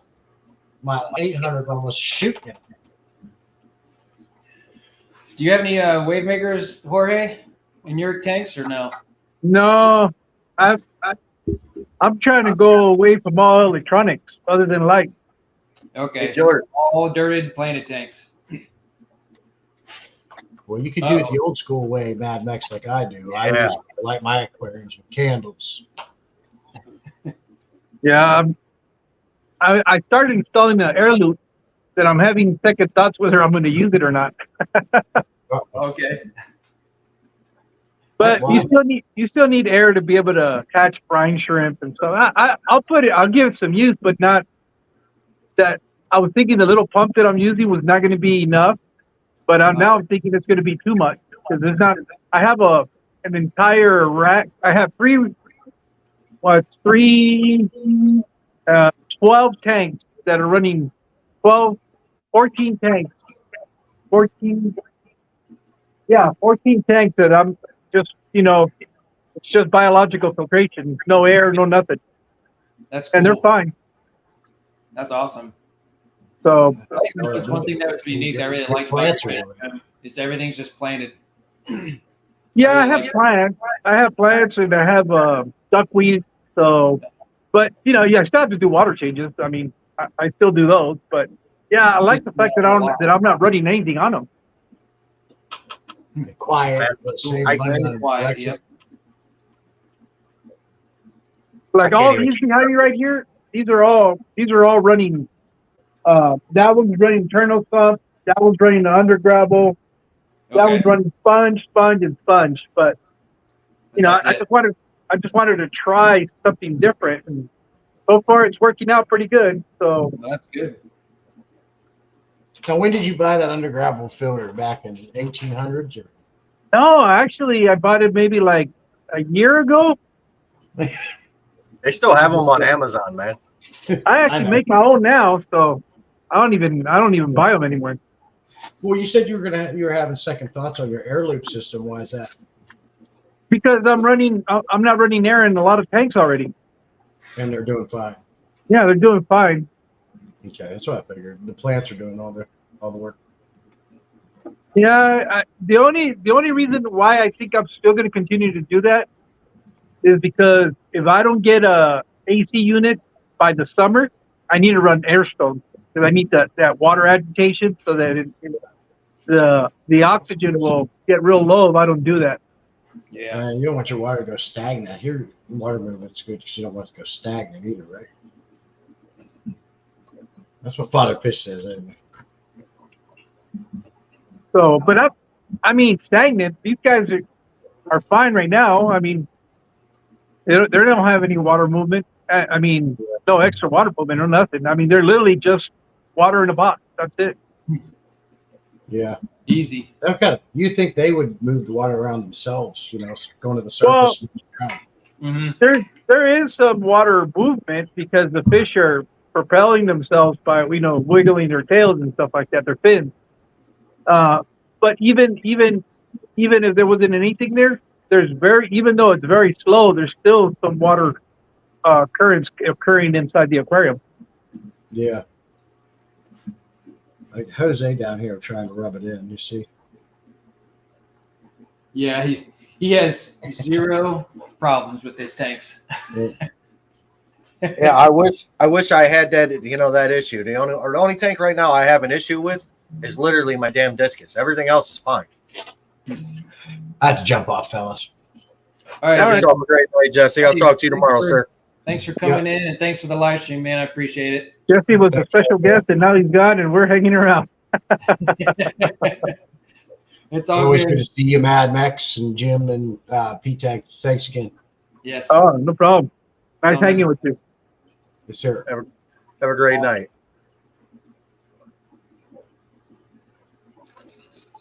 He is gone. Now we can talk about it.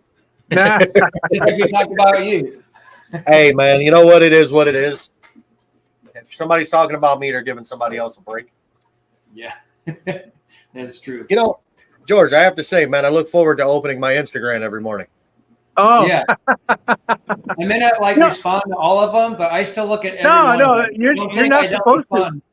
You're not supposed to respond to it. I mean, it's just one of those things. I think my daughter, my daughter sent me the very first one out of the blues, and I really liked it. I said, you know what? I think I know some people that can enjoy these. Like every day, it's almost like something I look forward to because I get up, I'm just like, man, I didn't sleep well last night, and then I'm like, oh, I slept fine. I'm in a good mood now because of what you sent us. It's a good motivator. Yeah, it's something. It's either gonna get you up and going, or it's gonna make you laugh and forget about what you were complaining in the first place. Yeah, and that's the best thing about it. And I've even showed some coworkers some of it, like on a night shift, and be like, hey, your life's not that bad. Look at this. My fish keeper buddy sent me this, so you're fine. Oh, man. But yeah, I got 2 lemon Oscars from one of my channel members. Hey, I got to find a home for them in my fish room. I tell you what, yeah, I got to turn around and rehome them. No, I got to find a home for them down here. So it's not like you don't have enough tank. I got to do some moving. That's what I'm looking at now. I'm trying to figure out where I'm going to throw these breeding pair of angels. So I want to bring my Midas down here. Okay. I feel like he needs to be down here with the rest of the fish. I think if he sees the rest of these, he'll be okay. You know what I mean? He'll come out of his shell a little more, and he'll be a little more happy. I can't put him in with these guys because my name, we know who I'm not. I know he's an asshole. I know he doesn't need to be with these guys. The last tank he was in, he went ham and beat everybody up. So he's got to be by himself. Everybody's like, oh, you need to put him in a 125-gallon or bigger. No, you don't. That dude will be. He's in right now. He's in a 40 breeder. But he's by himself. How big is he? About 4 or 5 inches? Oh, hell no. 8, 9? I was thinking 10. Well, it's no different. It's no different than keeping a flower horn in a 40. Yeah, because those got to be by themselves too, right? Yeah, he is. Honestly, I think it's a female. It doesn't. Typically, the Midas gets a little bit bigger of a hump on its head. I believe that's a female. Have you heard of Midases ever being with other fish? Or are they strictly just by themselves, just like flower horns? Yeah, they're like flower horns. Well, they're part. Isn't that one of the species they use to create flower horns? Okay. Yes, that and a red devil. What's up, Aqua Funk? I sent you a text what's up, check Jay? on you to make sure you were good. It needs a 7-gallon 7-gallon? in a I thought a bucket. 3.5. Literally, I mean, I got a 5-gallon right here. He would fit in. He might not like it, but he'll fit Yeah, he in. wouldn't. But yeah, you know, I just want to put him down here where he can be in the fish room with the rest of the fish. You know, Put him some tanks somewhere. would be- Put them somewhere where if you sit in a different direction, it's behind you as a back screen. Yeah. That's the goal. So I've got a double 75 stand right here in the middle. It's got a 75 on the top and a 40 at the bottom. The 40 is going bye-bye. I got another 75 for the bottom. And then my two 125s are going to get double stacked. And then I have two more 125s coming that are going to be double stacked. And I have a 180 coming. So some tanks are going to leave. I've got some littler ones that are going to go away. Yeah, I think if I were to make any changes in my fish room, I think I would get rid of all the small ones and just get bigger ones. But Funk, I sent it to you about 10 after 5 this afternoon. He was in the middle of the hurricane.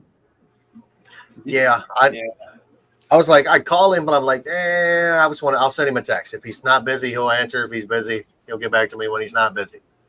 So I know he's a busy dude, so. Don't believe everything Funk says. You know what, man? Me and you've had that conversation, George. I'll text you first. Yeah, I know. I'm not going to call you 14 times and then text you and say, hey, can I call you? I'm going to do that tomorrow morning. I'm just going to keep Text texting. me. If you call me 14 times tomorrow morning, Joe, I might drive down to where you live and shake your hand. Hey, whatever gets us to meet, you know. It's been delayed several times. So this weekend is pretty decent for me. I don't have a lot to do. Sunday, maybe? Sunday, maybe. If the Browns are playing, absolutely. Okay. Yeah, since neither of us watch football, that'll work out perfectly. Can't stand it. Me either.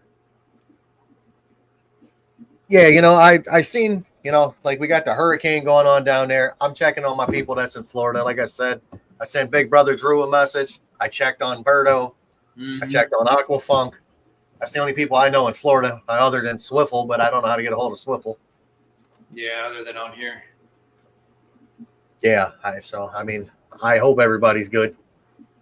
I can't believe my parents are leaving tomorrow. I mean, they're going to like Jupiter, Florida, near like West Palm Beach and stuff. So I don't know if that's running through there or not. One of mine are going to Boca Raton Friday. One of my customers, or tomorrow. So yeah, they're leaving tomorrow to go to Boca Raton. They have a condo down there. I'm like, well, good luck. Yeah. Might not have been the best weekend to go, I guess. Why not? Hurricane sale. Everything must go. There won't be anybody at the beach, or it won't be That's a crowded. fact. You're just gonna have those crazy people out there like, oh, look at this. We got a hurricane, boys. But you got people that go fish when they have a hurricane coming in. And why, I don't know. But I've heard they bite like crazy, man. I don't know how you would even fish unless you have some really strong fishing line and strong fishing poles, or doing like some deep sea fishing, I guess you could say. Maybe that's ocean poles really produce avid deep sea wonders. fishing. Not me. So when we used to get really strong thunderstorms here, I used to go down to the river and fish. Okay. Like underneath the bridge, I would fish from under the bridge. That way I'm not getting wet, dude. And I would pull catfish out of there all night long. Sure. Catfish, I can bass, see that though, perch. because catfish are really weird because sometimes, just like you said, that makes sense now that you mentioned it, because I used to own a fishing boat, and I swear, like every time of a thunderstorm, out of nowhere, I would just start catching catfish, and we would always park the boat underneath the overpass too. So Yeah. it's funny you bring that up. I mean, we used to catch some pretty substantial fish. Mm-hmm. Funks is not too much weather happening yet in Central Florida, just some rain and a little wind, but nothing to cry about. Well, good. That's good. Yeah, that's good to hear. I don't want to see anybody lose anything, man. You work too hard to get your stuff. I don't care who you are. Yep. I don't see anybody lose their property or anything they own, their life, their pets. Yeah, it doesn't matter if you're at a home and you're paying for it. That would suck. In case of me and George, our hair. Yeah, that was gone a long time ago. Well, look at that. My friend is getting real thin. Yeah, mine's getting there around this area. I'm gonna look like my uncle here soon. All this is gonna be gone. My receding hairline. I'm not doing a peninsula. I already told my old lady. I said, if this right here goes away, I'm not doing a peninsula. I will shave that bitch. I will walk around bald. Bad weather is a great time for angelfish breeders. Okay. I'll have to remember that. Hey, Joe, you have another sub. Thanks, Tim. Yeah, I was looking at mine, man. My YouTube has been going crazy lately. So I've been going up and down, up and down, up and down. Watch hours are climbing, but the subscribers. What are you sitting at? What number? 691. Okay. I'm actually at 1219 actually currently now. How many? 1219. Fudge me. It took me almost 2 months to get from, what was it, 1,900 and Thanks, Tim and Hope. like 80 something to finally hit 2,000. It took it a long time, but I just let it ride. It took me forever to get to 500, and once I got to 500, dude, I shot to where I am now, and then just stalled. Yeah, I hit 500. It took me a while, but then I got to over 1,200 now. So now I just got to get my watch hours in. Shit, I'm at almost 4,000 watch hours. I feel like I'm kind of like a 50-50 on doing live streams when I'm not here. Like, as I know that Jesse did that to help get his watch hours, where he's just showing the tanks for several hours. But then again, I don't want to do that because I feel like it would almost hurt your channel, because then people are going to join and be like, where are you at? And then they're going to leave and then unsubscribe, and then they're not going to watch your channel anymore. Yeah. And then you also got to think about what's going to happen in a year from now when that live stream drops off of your watch hours. Yeah. And I don't want that to happen. That's why I'm kind of like, I don't really know if I want to do that. I'd rather sit and talk to you guys, for a couple hours and get my watch hours there. But the truth is, you got to do everything. Yep. You have to do the video. You got to do the videos. You got to do the shorts. You got to do it all. Hey, we got Jose coming in. We're going to add him in. Come on. Hey guys. Hey, Jose. How you doing? Okay? Hi guys. I usually try to watch everybody's live. Sometimes I just listen on the way from work. I'm a nurse and I work in an emergency room and recovery room. So okay. I just stopped on the side of the road here because sometimes you make comments and I said I didn't want to sound like an asshole that everything is perfect on my end. I've been keeping discus for a long time and other fish. And I have 12 tanks at home, but one of the things that I've made multiple videos on people saying basically that discus are not as finicky and as tough as everybody makes it to be. All these perfect things, and I think they're like any other fish. I just made a comment that I don't know if you saw it, that I lost 20 discus in one shot. Oh yeah, I did see that. Yeah. Yeah. But also I lost over 50% of all the tanks in the fish because I not hesitated, but rushed quarantine. And one of these fish that I bought online, small fish, I think I brought in columnaris because they had all the right symptoms, and they were dropping every day like crazy. It was expensive loss. So right now I just out of habit quarantine between 6 6 to 7 weeks, and I medicate. So if I see anything strange, I medicate the tank right away. But I haven't really had any serious losses, you know. But What do you use for medication? I treat flubendazole, which as initially because that's just a one treatment, and then I use a trio, which has been very effective, which is Metro, um, kanamycin, and give me the second. It's a third one. They call it it's Marison? no, it's not Marison. It's Marison is erythromycin. Give me a second. It'll pop in a few seconds. Just get these mental farts. But I usually use that one for 10 days, and Okay. because it's only and I've noticed also that I have about 3 pairs that are sometimes breeding out at one time in a 120. Sometimes I choose to take one of them out and let them breed and and have babies. I have some fries that are about 10 months old now, but Okay. there's 2 blue diamonds that for some weird reason, I mean, they said that I've read and I've seen them myself, that hexamida stress usually brings it on. And when the males especially, whenever they're breeding and they have to defend these eggs and these fries, they get to the wiggler stage. Once they free swimming, the other ones would eat them, and they get hole in the head from the hexamida, but it's usually because of the stress. The day after, here come those little pimples and the holes. But with the kanamycin and the other medication, any secondary infection is usually averted and the holes close. And it doesn't go beyond that, between maybe one hole in the head.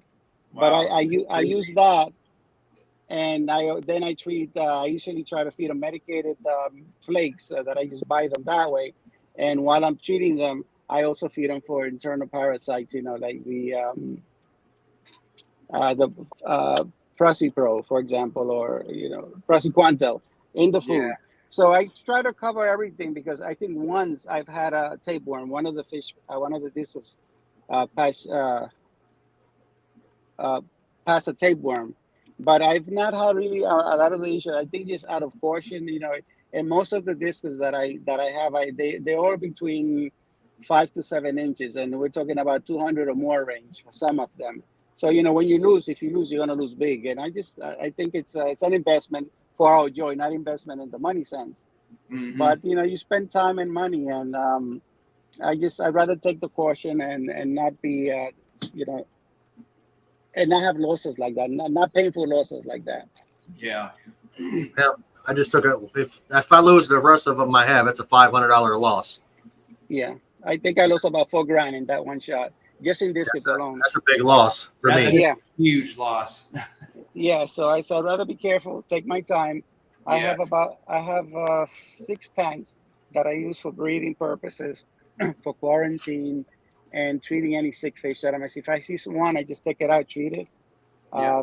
Actually, text recycling. I have one blue diamond that just was looking dark, was looking kind of shy, and I put him there. The one day he was already looking better, back to his normal color, but I still went ahead and I'm doing the full 12 days on it. That's crazy. You mostly discus then? No, I have everything but aggressive. I don't like big fish. My biggest fish are the large discus.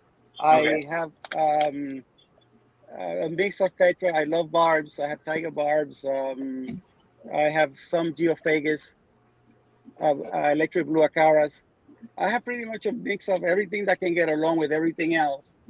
Rainbows. I have a bunch of rainbows too. Okay. What another thing, as far as things not being perfect, as I said, was maybe about a year ago. I had in the 120. I had a bunch of discus, probably about maybe 17 or so, and I had a bunch of rainbows, some barbs in there too, and they're such fast feeders that I lost about 5 discus. They got really skinny because they were being out competed for food. And I ruled out everything else. Internal parasite was not an issue because I made sure I treated them. There was no other symptom other than the weight loss. One of them I was able to get out, and he's doing quite nicely. But the other ones, I could not save them. So shit happens. Yep. And It but definitely does. yeah, but whenever I see anything that's looking off, that's not normal for that fish, I take it out and I treat it. I just don't take a chance. And they do quite well. But I have a big mix of a lot. I keep a lot of loaches, different types also, and stir by cories. Recently, I bought 6 of the black Venezuelan cories. I really like them. So they're quarantining now. And So you have experience in this then. You have a lot of experience in all this. yeah. Most of I'm 62 now, so I would say most of a good part of my life. But I was the first discus I had maybe about I would say like in 88, 89. I had the first discus. Okay. And then there was about a 10-year period that because of where I was living, I did not have fish during the pandemic. I bought my 8-year-old daughter a small 7-gallon tank, and from there I went to hell. Well, that's So cool. I'm up to 12 tanks now. So I have to check with the boss, and I'm trying to get more. MTS is going pretty strong. Yeah, it's and whenever I live in an apartment right now, so it's everything is nicely organized, but it's still always the fear of flooding, which I haven't had any major issues. But So whenever it's an apartment, you said, or? Yeah, I live on a 6th-floor apartment, actually, Okay. but everything is nicely arranged where, since it's in the living room, most of it it's decorative more than anything, so. Have you Yeah, ever had the fear of being in an apartment and then have to like move to a new location and have to move those fish tanks? That is my nightmare. Oh man, That my would be nightmare my is nightmare. moving for me. Yeah. Yeah, I'm telling you, I'm not looking forward to it. Yeah. But I make sure that I pay an extra month rent and just move it slowly at a time and take a long vacation so I can get it done. Yep. This house sells and everything goes with it. That's what I told him. I was like, I'm not moving all this. Like it's a Yeah. There's no way. deal, okay? I'll pay somebody to do it. I ain't doing it. No, Especially that one. That one's heavy. That one empties 550 pounds. I can't. Oh, yeah. That took everything in me to put it up there. I can't. Yeah, the 120 is my nightmare. Yeah. They're so heavy. Yeah. That would be mine too. My 125 upstairs. Yeah, it's the actually walking up the stairs that's the issue. If I could just go right out a door or anything like that, like even when I look for used tanks, I ask the people like, is it in the basement? Because I'm not trying to carry your 200+ gallon tank Yeah. up the stairs and out your house. So I know you will, Mike. like Tanks that's, start to get heavy once they get up to the 100-gallon range. I mean, oh my. I've carried 75s by myself, but they're not fun. No. Oh man, I've done that. I've got them down to a science getting them down here. From 75s. Yeah. Yeah. It was tough. So They're awkward. I've got a 2-wheel dolly. I will put a towel on the bottom of it, and I will strap it to that dolly and take them down myself. Oh, that would work. That's nice. Yeah, that's good. Yeah. So I did it with a 90. Is the biggest one I've done that way.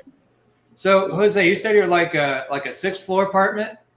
It's a 6th-floor apartment. I'm the last floor, and I have You're on the bottom level. Say that again.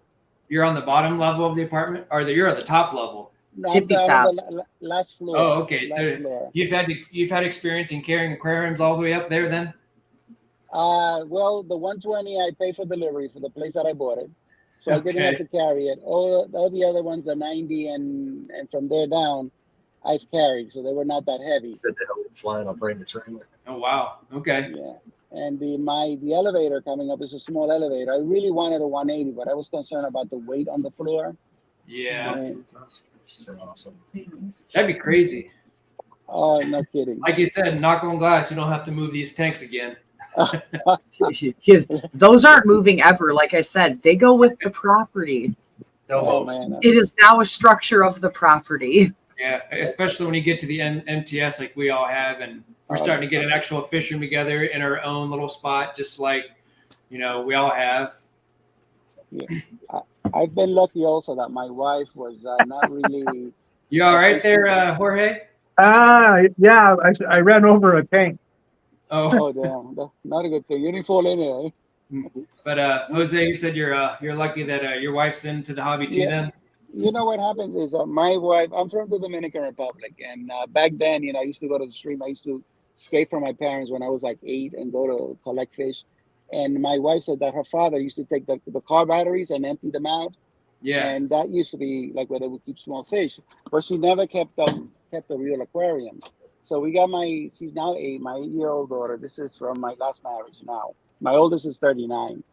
And so we got her 7-gallon, the typical SpongeBob decorations, a glowfish and so on. Always got to have one of those, don't we? Listen. And I went from that straight to a 120. And that my wife was, at first, like when I wanted to get under the tank, she didn't resist so much, and she likes the idea, and she likes the idea also that when everybody comes in, is the wow factor of all the fish, the nice tanks, because they for me they all are show tanks because they're in the living room, And my wife and my daughter are the one who really notice when the fish are sick because they're home all the time. Cool. Yeah, that's awesome. Yeah, and I think they suffer more when we lose fish. Oh, I'm sure. Yeah. It was really painful. Disappointing. Yeah, it was really painful for her George. that this was lost. I'm sorry? I asked George how bad he flooded his basement or his garage. Nah, not bad. The water just started trickling into the aquarium in the bottom. I go, where's that water coming from? It's like, oh, turn off the valve. Done it. Done it. Yeah. Oh, man. It leaked right through all our nice ceiling tiles in the basement. Mm-hmm. And Yeah, I've only done that once, and it was down here, so everything's concrete down here. Oh, I only did it once too. It was up there. Oh, God. Oops. I was like, I'm not sure how bad it is in the basement, hon. I didn't actually look, but I know it's probably dripping through the floor. 2, Sorry. 4 ceiling tiles. Oh wow. It filled so fast though. Like, what the hell? Luckily, I had a box still. I wonder what type of Jose, are you in Dominican now then, or you said you're originally from No, Dominican? I live in New York, in the Bronx specifically. Okay. Yeah. Did you steal my food stamps? Just because that's the thing that went through on my little baby card. It said like the place was like the Bronx. I was like, now listen, I know I can drive really fast at times, but I surely didn't make it from Cleveland to New York in 2 hours, do all my shopping and check out. So, it was him. I knew it was him. It was. So your wife doesn't care that you have all the tanks either? No, she actually enjoys them. Somebody gave me this. I do too. It has to be, I think it's a minimum of 65 corner tank. Very nice. It's a very pretty tank. So one of my coworkers gave me that one. Okay. And I'm dying to put it in there. During the pandemic, we got this really large chest freezer. So it's in my foyer as we come in. So we got a smaller freezer now. We don't have a need for that large one because that's the only thing we can get. And I really travel upstate New York to get it, like a few hours, because you couldn't find anything. So I'm not trying to negotiate, but when we get the smaller one in, maybe I have time to put that other tank in there. It's in the storage now. That's cool. Just put all the tanks in there. Yeah. Listen, that's right. Forget about the freezer. We don't have Right. Well, yeah, no freezer. I mean, I feel like nobody actually really needs a dining room table because, Yeah, just pull up a piece on the couch there. Look at the Yeah. fish. Enjoy your spaghetti. You know what? One of my other issue, real scare, is that I have a wooden floor. Very nice. I finish them by hand, one step at a time around everything else. But I have a real psychiatric patient below me. Okay. Seriously, this lady there, I think she has called the cops on me at least 10, 15 times, not because of any real issue from my end, but if somebody makes noise on the Because if you're walking, floor, she calls. So every time the cops, I invite them in, and I said, "Look, we're watching TV quietly. I don't play loud music at home. We never do. But any little thing she hears, even if it's the other neighbor, she calls the cops on me. So I invite the cops in, and guess what happens? They take pictures in front of the tanks. Oh wow! Can we come in? Can we come look?" that's awesome. My daughter's gonna love this. Can I get a photo? Like, sure, officer, come on. You have no idea. And they wind up being so apologetic because I said, "Look, we're watching Yeah, there's nothing going on. Every time it's always, and it's been an issue with her. But I think we had to actually go to the police because she accosted my wife on the elevator. There were cameras there, so we got the recording because my wife and my baby was still on a stroller at the time. So, but she kind of used the stroller as a thing between her because she was trying to get at her. So she was told, if you ever stepped on that floor, you can be arrested. Oh man. But it was been an issue with Wow. her. So, and then thank God any flooding that I have had, because I fell asleep a few times. Like now it's 8:30 in New York. I'm gonna go and Yep. do water changes because I'm going through some treatments now. And so sometimes I fall into sleep while the tanks are filling, and then I wake up with the whole floor full of water. Oh my cow. But it's panic Oops. time. But only Yeah. one time. I have alarm, overflow alarm. So when it beeps, if I fall asleep, it's Oh, gonna let that's me what I know. know. Yeah. That's smart. Very I only effective and very cheap. just that one time. Yeah, I have I that one felt and some. so bad. Oh And I yeah. had a tank break one time. I had a tank break and I Oh had like God. 80, like probably like 80 Tetra in there. Okay. And I'm standing there. I took the glass tops off. I set them on the floor. I'm hustling, trying to save all my little babies, you know. I ended up stepping on the glass lid. And I knew as soon as I stepped on it, I was like, oh, the bottom of my foot. Oh, no. I just curled my Okay. You toes, just do. shoved it against the carpet that I was standing on, like the little runner rug. And I continued to save my fish. I was like, I got you guys. Oh wow. Don't worry. I did get them all. And then I had to super glue the bottom of my toes back together. I was like, but don't worry. No fish were harmed. Oh, fish were hard to making I that saved film. them all. I was like, oh my God. I think we lost one fish in that move. Well, that's And good. that wasn't from me because I got them all. They were stressed. Yeah. They were stressed. I almost bled to death. Yeah, you were too far from bleeding to death. Saving their lives. Well, that's what you're supposed to do. They're your babies. Absolutely. I love them. He does a lot of time. So it's one of the things also that I always with my daughter when we got her, she was 4. So one of the things I fish, I always try to. A lot of people, because of me, friends and family, they have gotten fish tanks. So I think you encourage people, which is nice. They can come into the hobby, and I Mhm. think my daughter has learned with life and death issues. The first fish was tough, but then she has learned that family members do pass, and amazingly, the fish have allowed her to know that this is part of life. You're absolutely right. Yes, absolutely. I've taught a lot of people a lot of things about fish, especially they don't grow bigger than their tanks. Like please stop. Like goldfish, like my friends wanted goldfish for their daughter, and I said, absolutely not. You are not allowed to have my goldies. Like you cannot raise them. They get softball size. I mean, they're gigantic. They're wanna gonna put them get in a big. They might look small in the tank, but they're gonna get bigger. Right. In a 7-gallon tank. I was like, no. I was like, you can have some like chili rasboras. You could have a beta. You could have a couple like little snails, but you can't. Like, please stop. Like, yes, they will technically not outgrow their tank. Their bodies won't. Their organs continue to grow, which is why your fish end up passing because, they get a little sick. Mm-hmm. So I think the education part of fish keeping is a lot of fun because you get to tell people things and like just educate them, not in a mean way, not telling them they're wrong or they were doing this, whatever. Like, just like, hey, these fish are gonna need this or like, hey, that one's not for you. Like I told them, you can come over here and pick out any fish that you want, nano, to put in that tank. You can't have embunas and put them in a 7-gallon tank.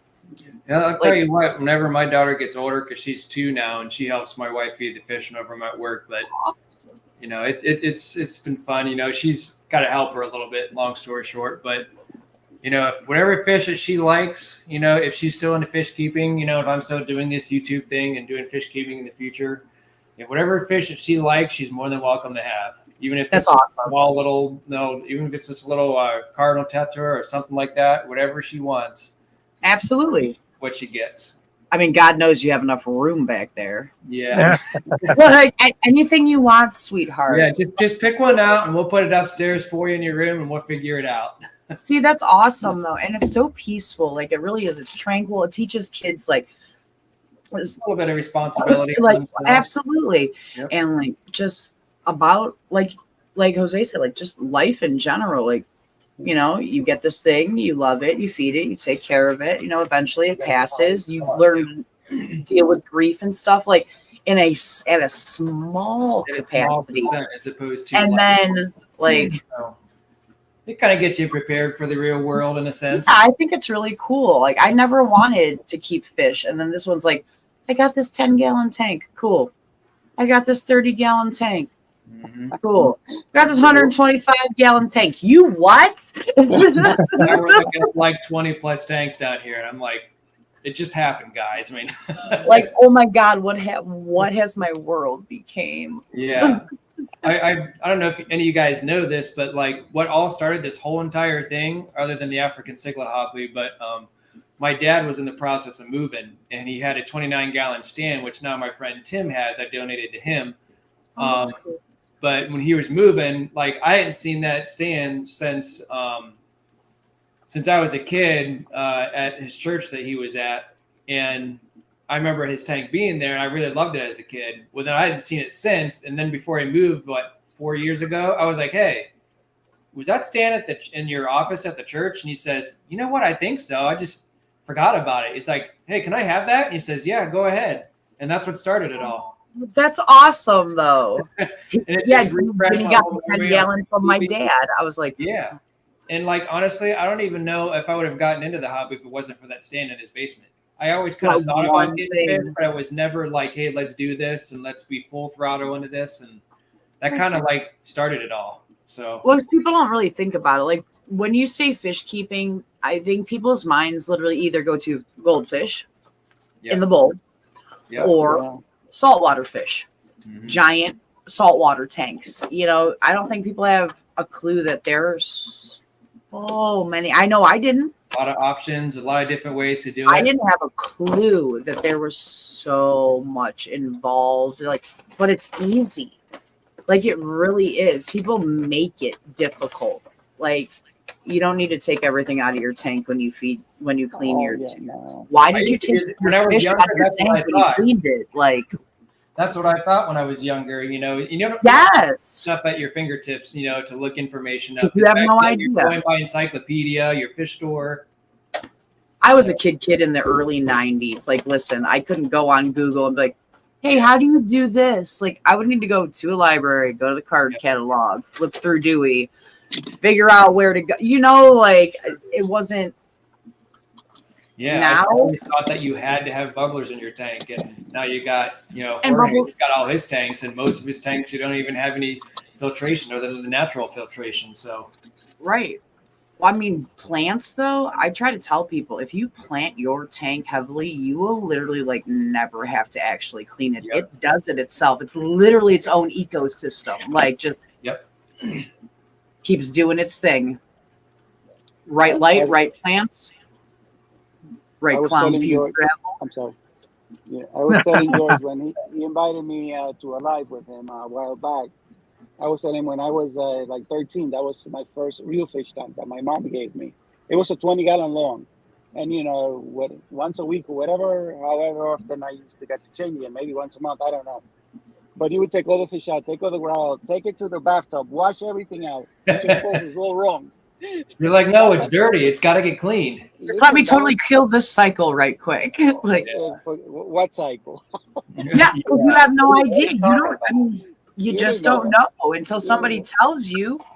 Yeah, and that's just the science has changed so much in those years. But when people say, "Oh, it's so much work," I said, "Listen, I can get through all those tanks in about an hour.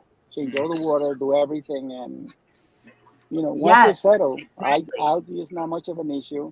Maybe once every 2 weeks, once a month, I clean the glass, inside. Yep. But it's not a lot of work once they settle, and you got everything kind of fine tuned. It's really easy. It really isn't. It's so simple. We drop sump pumps in the big tank, and then as it's sump pumping out, gravel vac what you need to gravel vac, and then fill the water. It takes no time to do it. I mean, like you have to do your sponge filters every now and then. You guys know that. Like it's not I did. it's not often. Canisters, not often, and we don't use HOBs except for what on our Just on the salt water. our salt water has an HOB. Other than that, we don't use them. All they do is make flies. I noticed it a couple of years ago. I noticed it. I was like, what are all these little critters down here? I don't like it. And it's just because of the fish tanks. There's just not, I mean, it is what it is, you know? Those little black soldier or something. Black fly larvae. Little itty bitty things. Yeah, Little I gnat. use, Like them. Yeah. I use FX6 on the 4 large tank, which is 60, 65, 90, and 120. One of them is gonna go in November. It's gonna go 1 year that I haven't opened. I mean, I open it just to change the fine floss on the top, but it does fine. And I usually go about every 8 months. I service the whole filter, and everything stays very stable. I don't mess with them. I don't even like to be downstairs when they're being cleaned out. I'm like, no, it's all right. I'll just go right on upstairs for that. The one that I'm not looking forward to doing actually is the one I'm going to do this Saturday, which is the one that's been on my goldfish pond. Goldfish pond. Oh, God. They're so nasty. I love them so much, and I wouldn't trade them for nothing. But If you're Christian or Catholic, the sign of the cross for you. The FX6 I did, I don't know, 2 months ago, so it's fine. But the Sun I haven't done in 6 months. Oh, you know, people say I a lot of I haven't done that one in a while either. But that's people say a lot of good stuff about the FX6s. But let me tell you, these Suns, You know, Yeah, cheap they're Sun good. run. they're awesome. They are nice. I bought my Sun used, and that was what I put in my community tank after I upgraded from the 29 gallon I told you about to the 46 bow front, and it's been running like a champ. And I guess I got it used. So I love it. Love it. It's so easy to restart, reprime. Like those are spot on, and most of them have the UV filter inside of them for like $109. Okay, like I'll take 2 of those. Please ship them. Yeah, I've never bought any of my FX filters or canister filters unless they were like discounted or through Marketplace. I've never bought any of those full price. See, I'm always afraid to buy them on Marketplace because I'm like, because they're still not that cheap. You know what I'm saying? And there's no way to test that filter before I take it home. You get home and then you realize something's wrong with it and it's too late. And I'm like, oh crap! Now I'm out $200. You know, like that's why I just don't trust it. We got them from our fish store man. He knows George. Yeah, George. Yeah, the fish store man. I get them from George. My FX6s. That's where I end up buying them from. Yeah. He's that's always good because if you know someone that's reputable, you know, and has a good relationship like you do, you know, with doing car stuff, you know, that helps a lot. Oh, I love bartering and trading, like service for service. Let's do it. Yep. There's nothing wrong with it. Like we are pretty trained. Oh, here goes. Where are we going? Jose is going to work, or is he getting off of work? Coming work. Arriving to where I park my vehicle here. So I'm going to be walking home. If I can rejoin you when I get home, then I will rejoin. If not, it was nice chatting with you guys. Thank you. You be careful walking home, okay? Yeah, just 2 blocks from. Don't trip on a rock. Why not? Well, it's just dark in general. I would say that if you lived in like the uppitiest neighborhood in the world, I wouldn't care. Like I'd still tell you, be careful now. Yeah, we're good here. We're good. So I will catch up with you later. Okay. Okay. Thank you. Bye bye. MNC, what do you use? Oh, he was nice. You must use horn blows. Use hang on the backs, or maybe he's just all plant. Could be all plants. Yeah. Flatbed said he's going to use the neon pink gravel like me. I don't use neon pink, but mine is It's purple. purple. Thank you. That's my clown puke, and it makes beautiful plants. You can say whatever you want. Meh. I push that. I don't care. I have one tank that has the pink gravel in it. I love it. Ooh, that was the second tank that we had, and I said, "Hey, Ash, you know, here's a tank for you. You can put whatever you want in it." And then it just migrated down here eventually. So and everything else. Sponge filters. That's my kind of person Sponge. right there. Yeah, I use sponge. We've never used under the gravel. Yeah. I never have either. It's a very old school thing to do, but it's a thing, but it's a forgotten filter, that's for sure. We've bought a used tank that actually had an under the gravel like little like mat or whatever in it. Is that what it was? Yeah. We had that. I was just like, what is that? He explained it to me and I'm like, M&C, that's where most of my tanks have down here is sponge filters, obviously except for these behind me, but everything else is with an air system with sponge filters.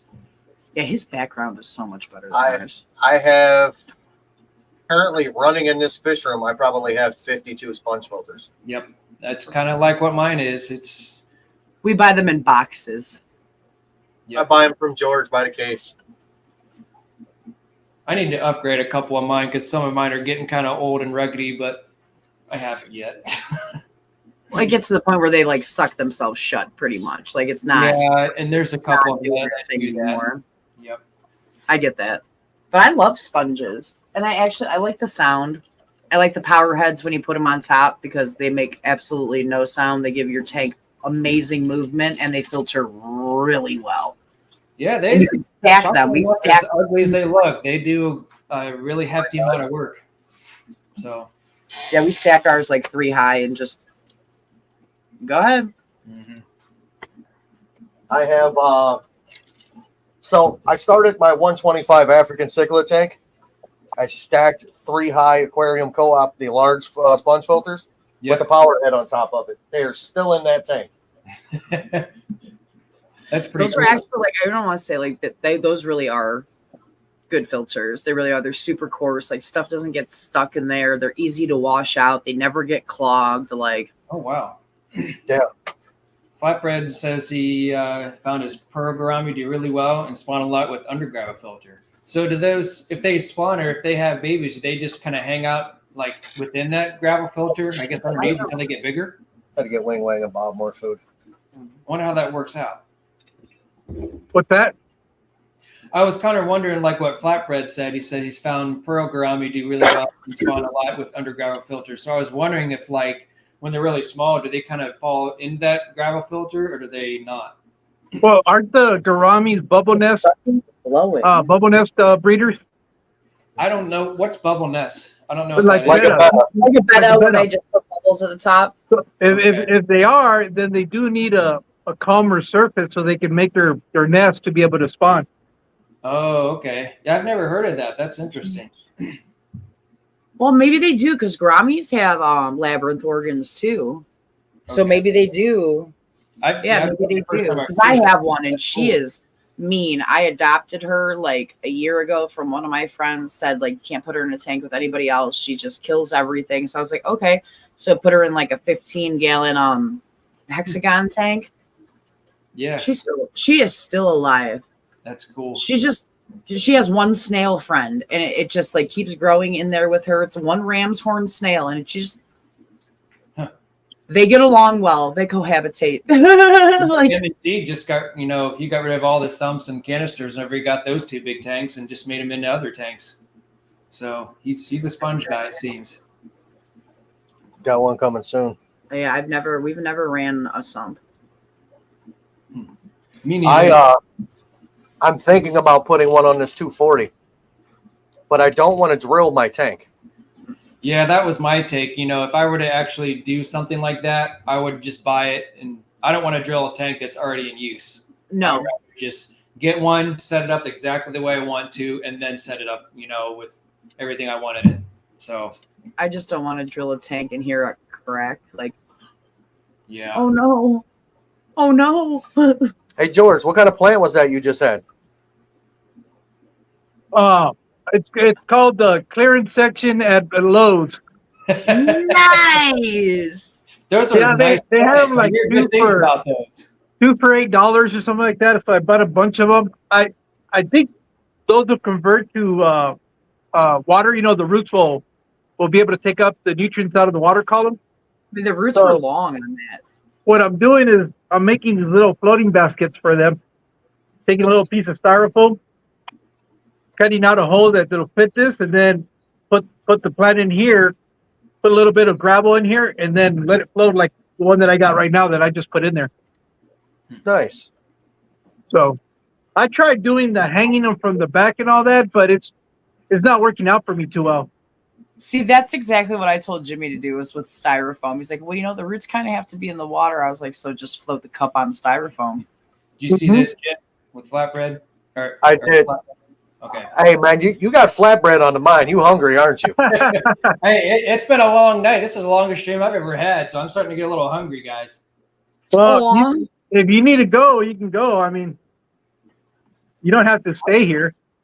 I appreciate your guys' company, and I don't have to work tomorrow, but I probably have a little bit of time left. We got plenty of vittles right behind you, buddy. You just got to catch them. Yep. Eat some African cichlids. So my dad always asks, like, wonder how certain ones taste different than the other. Do Mabunas taste different than peacocks do? Probably. The world may never know unless we try. Yep. I'm not that hungry. Aquafunk's got a question for you. Price tag. So he says he wants to do a video. I got the idea of watching the stream. Can I use a clip of the stream for my video? What part, Funk? If you don't mind me asking. I mean, I really don't care. But just let me know what part you want to use because I'm kind of curious. Tim, you're still here. He is always hungry. That's because he's a skinny person. All skinny people are always super hungry. High metabolism, we eat, and then a couple hours later, we got to eat again. But it's always It makes no sense. Yeah, it's like eat. I have to go to the bathroom. Eat. I feel like what? That's because they have high metabolism.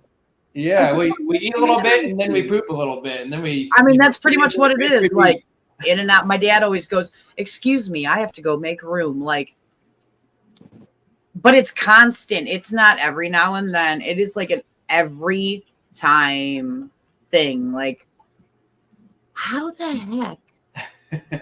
Okay, like I just whatever biology. I'm not. I'm not in high school. We're not about to take this class again. Just any random part. So, Funk. I don't know how that works out.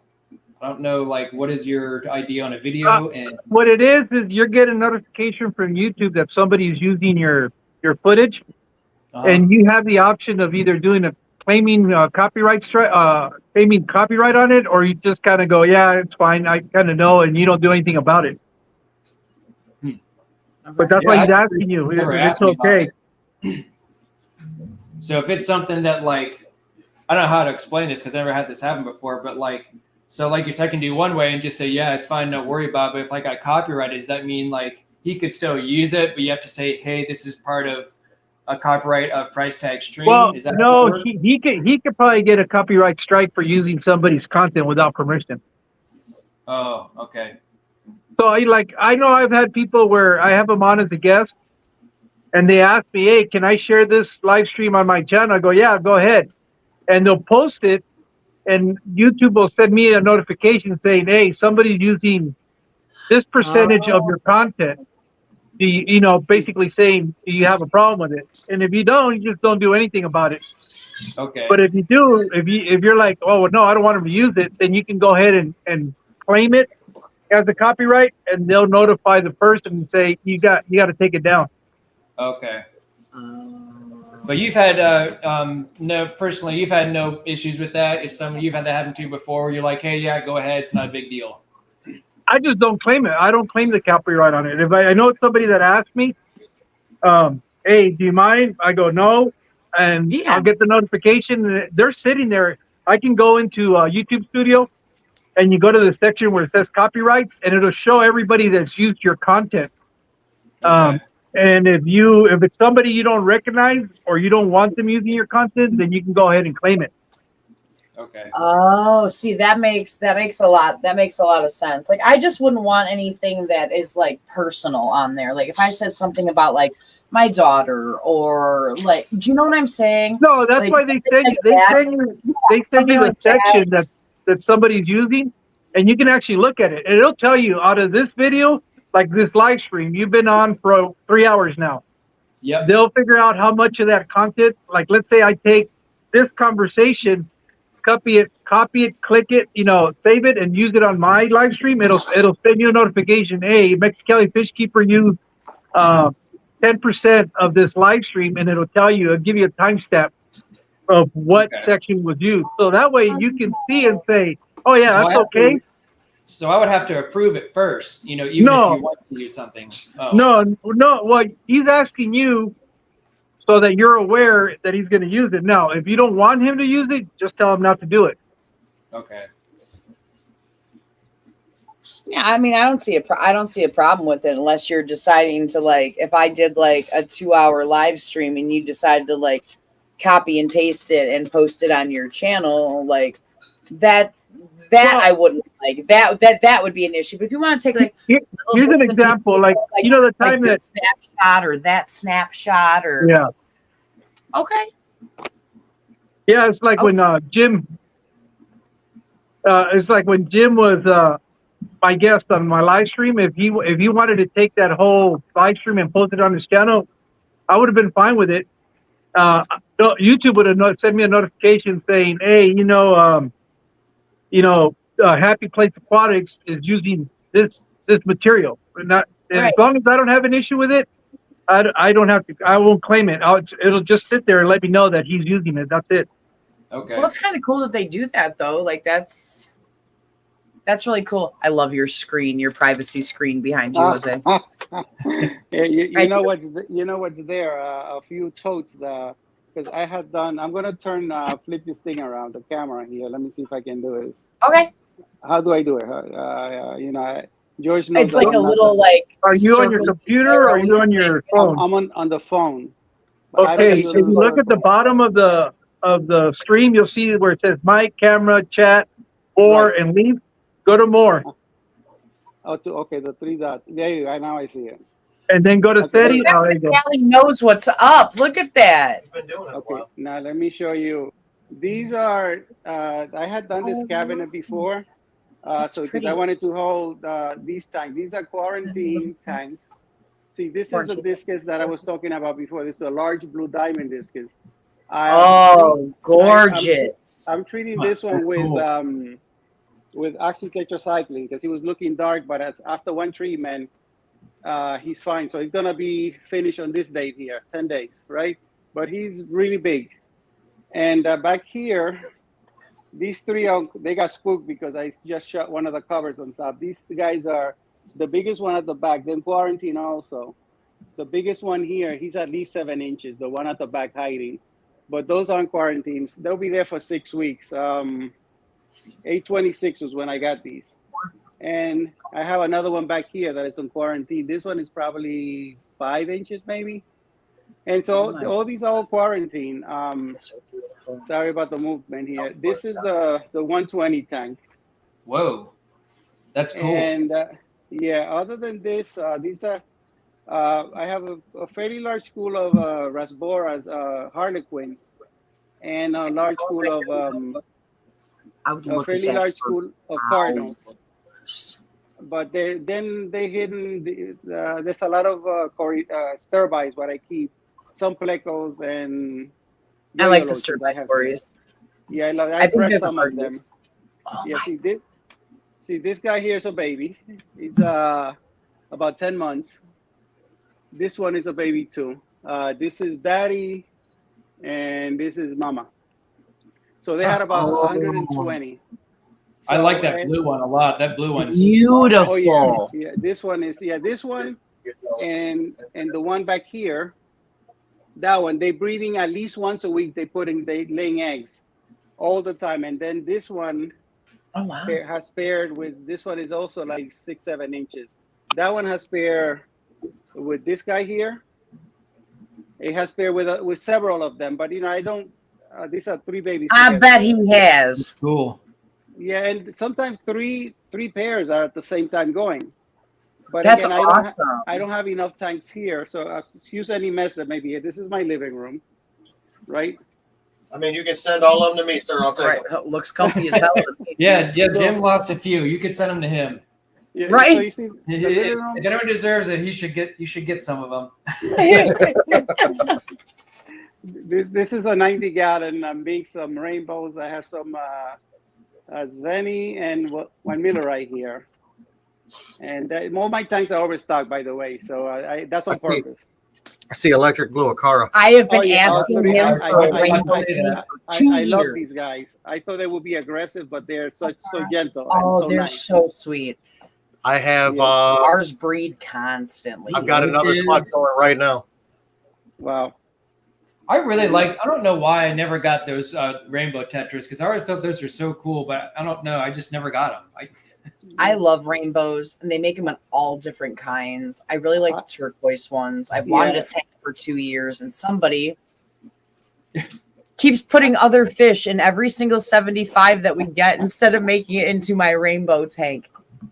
I told you to take that 40 breeder. I don't know who that is, but I was it could be somebody. It could be somebody close. I was thinking if the rainbows is as big as they get, not like big, but do they go well with like your neon tetras and your small Danios? Yeah, no, yeah, they don't do not a problem. I had them before, but I had to move them from the 120 because they were out competing the discus for. Look at these. These are a lot of tiger barbs. So look what I have in here with the tiger barb. Longfin. Holy cow, that's a crazy angelfish. A little one right there. Yeah, he is. And the shredded fins is from another angel.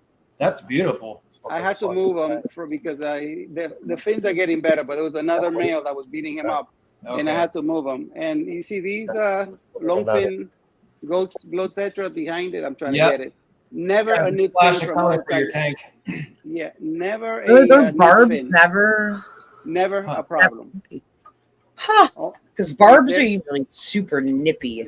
Yeah, they that's what they said, but I have a lot of them. Again, overstock on purpose, but unless it's a weak fish, they do not bother them. And those are the very large. And this other one, this is a 60-gallon. This other guy was the one he was beating up the other one, so they had to move him.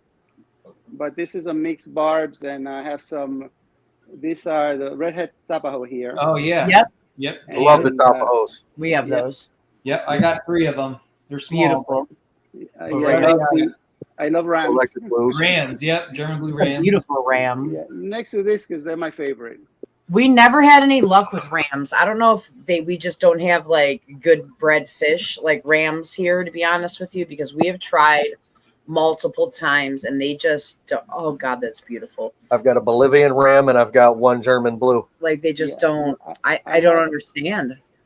Yeah, Hey, now that I got the full screen here, Jose, you remember that discus tank again one more time? So we could see it all on the big screen. Okay, give me a second. Okay, this guy's got it fucking. I told you it was the 120. Yep. Right. And why are all my discus dying? Those were doors in there. I didn't see those at first. That's cool. Yeah, this is the pair that is breeding at least once a week. I decided to take them out and put them alone. And they're the hardest to grow. They were. Look at those rasboras trying to attack it. What are you gonna do? Nothing. So these guys are breeding at least once a weekend, but then they get to the wiggler stage, and of course, once they start free swimming, there's enough little fish in there that they go after them. Okay. The mop breeders. Discus? Yeah. That's really neat. On the mops? On a cone. Oh, on the cone. Okay. Yeah, they lay on the cones, they lay on the wall, on the floor. They don't care. And this is what I keep saying on some of the videos that I've made, that people say, oh, you got to have this kind of water, you got to do this, you got to do that. They don't care. I think, I do once a week, 80% water change. No, clean water, good food. That's all. Like all of them, I treat them all the same. If I notice something strange, I move that fish. And if something like hexamita that's going to be in the tank, I just treat the whole tank. Yeah. And I don't take a chance because I don't want what happened, like 3 years ago. It took me a while.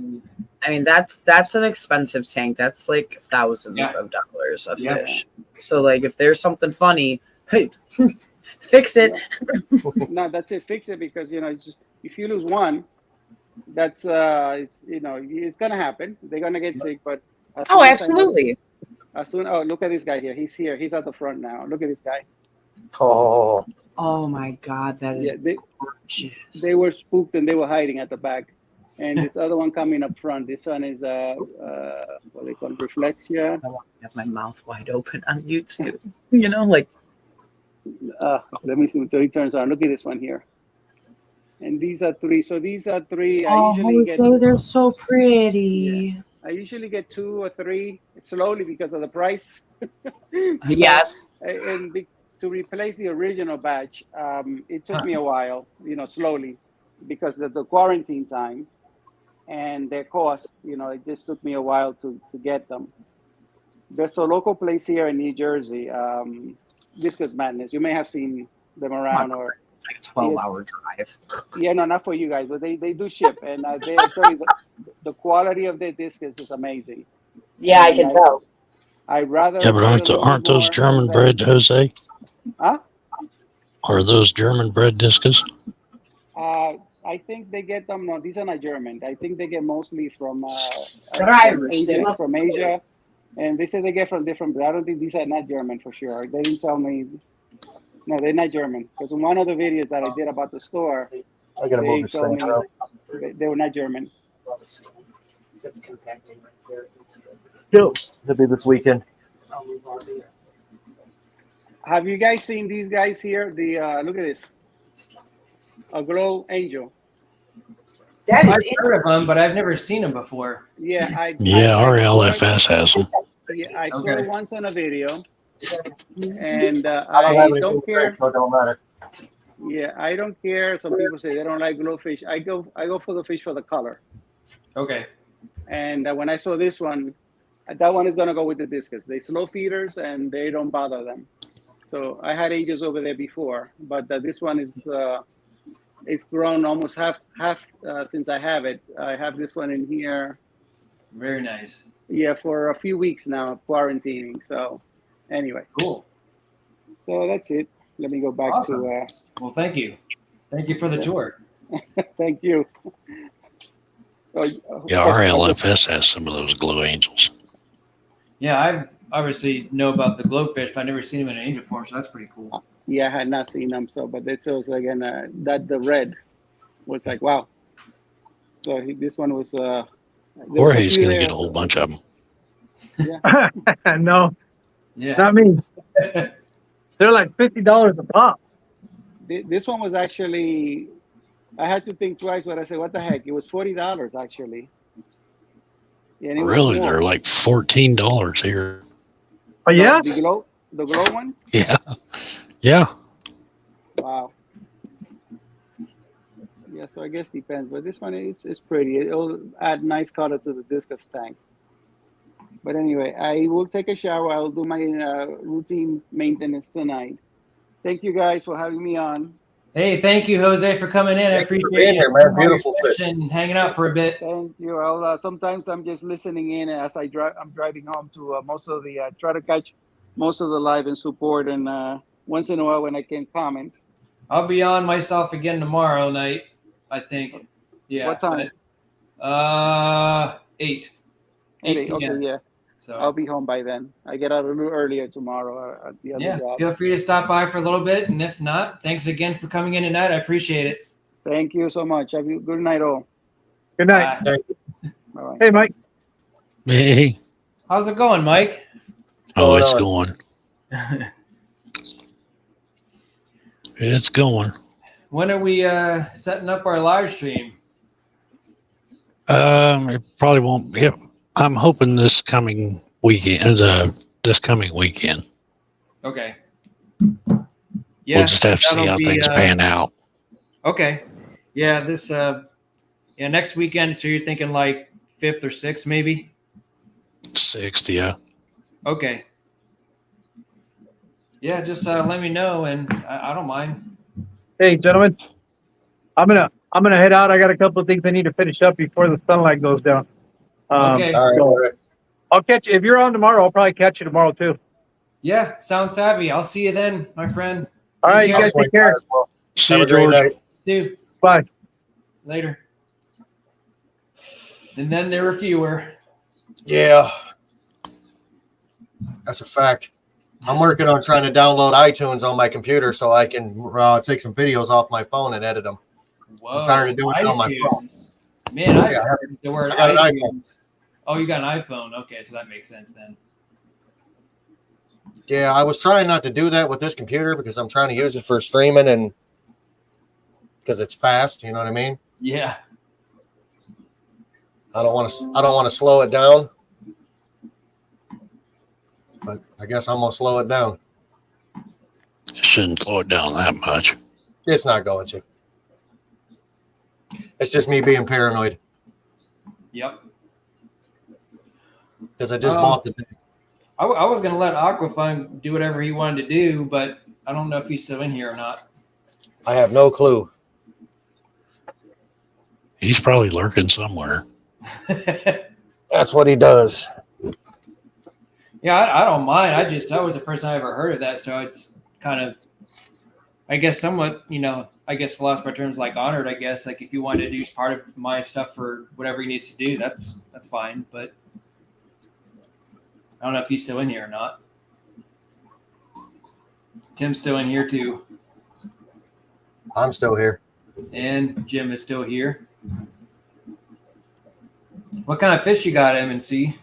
I got a little bit of everything right now. I've got rid of all the big monster fish and got rid of all the Africans except my shell dwellers. Okay. No more Africans for you, huh? Nope. You know, man, Right. Africans are my thing sometimes. It's what I started with. But I started with monster fish. I started if you want to consider an Oscar, Yeah. monster fish, but I've had Oscars, I've had black nasties, doveye, trimax. I've had some pikes. Oh, wow. One thing, like if I ever decide to upgrade my fish room to big tanks with monster fish, I think I want to eventually have baller sharks. And then I don't know if they would mix well because I don't know anything about them, obviously. But I've always wanted to have like a bass because I always like catching largemouth bass, fishing wise. I've had peacock bass. Yeah, that's the thing. Was be like a bucket list fish for me is to have a peacock bass. So would like baller sharks go good with those things or no? You could try them. I've never tried to keep them with them, but you could try them. Yeah. But like anything else, if they'll fit in the mouth, they'll get ate. Yep. Yeah, that makes sense. That probably won't happen anytime soon, but it was just one of those ideas. Like if I ever were to get rid of the smaller tanks, I would probably just have one big wall tank on that side there. But, Right, like with that doveye line, he was 16 inches when I rehomed him, but you couldn't put anything in with him; he'd kill it. Yeah. Uh-huh. How big was he? He was 16 inches. Yeah, that's a big fish. And I hated doing water changes because you stick your hand in there. I had to go get stitches several times from him. Oh my! Like worse than a piranha? Almost. Piranhas aren't bad either. They're pretty timid, actually. Okay.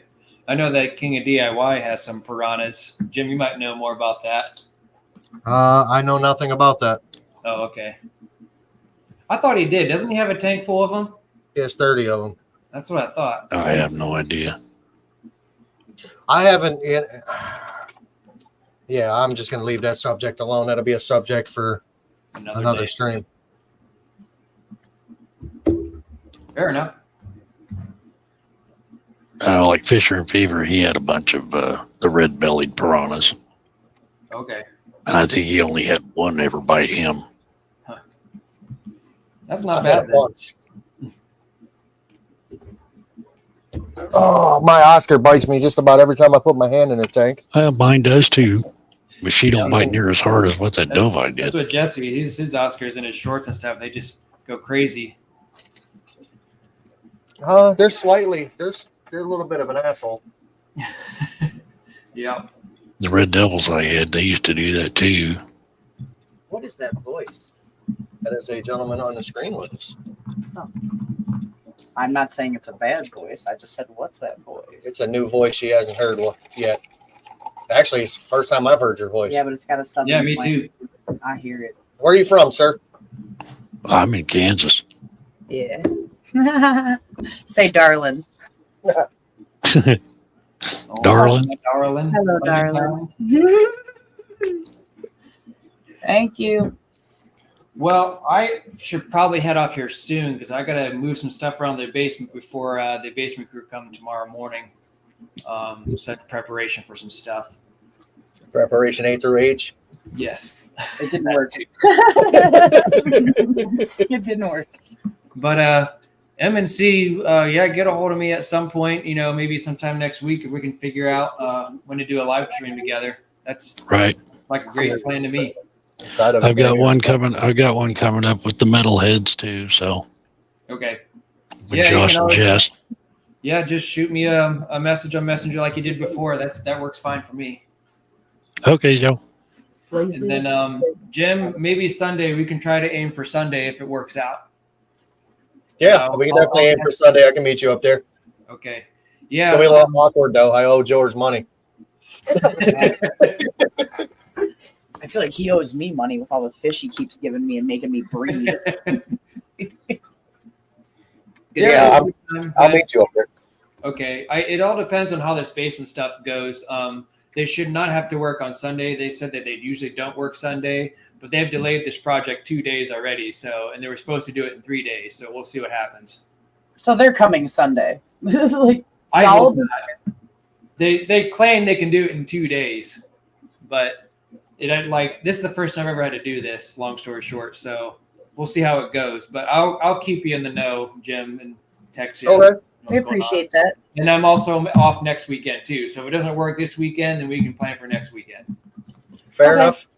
So it's only all 4 right, minutes. my friends. Bye, Mike. Mike's He was out. He was He's out. like, I'm going. But I am gonna head out here and move a few things, and I haven't been upstairs in 3 hours. Fair enough. Go do what you got to do, man. All right. Well, we'll Thanks talk for to you having two us. later. Thanks for coming in and hanging out for a little bit. I appreciate it. You too. Absolutely. And we'll see you next time. I'll be here. All right, Bye, have a good everyone. night, hon. Thanks for hanging out. We'll see you.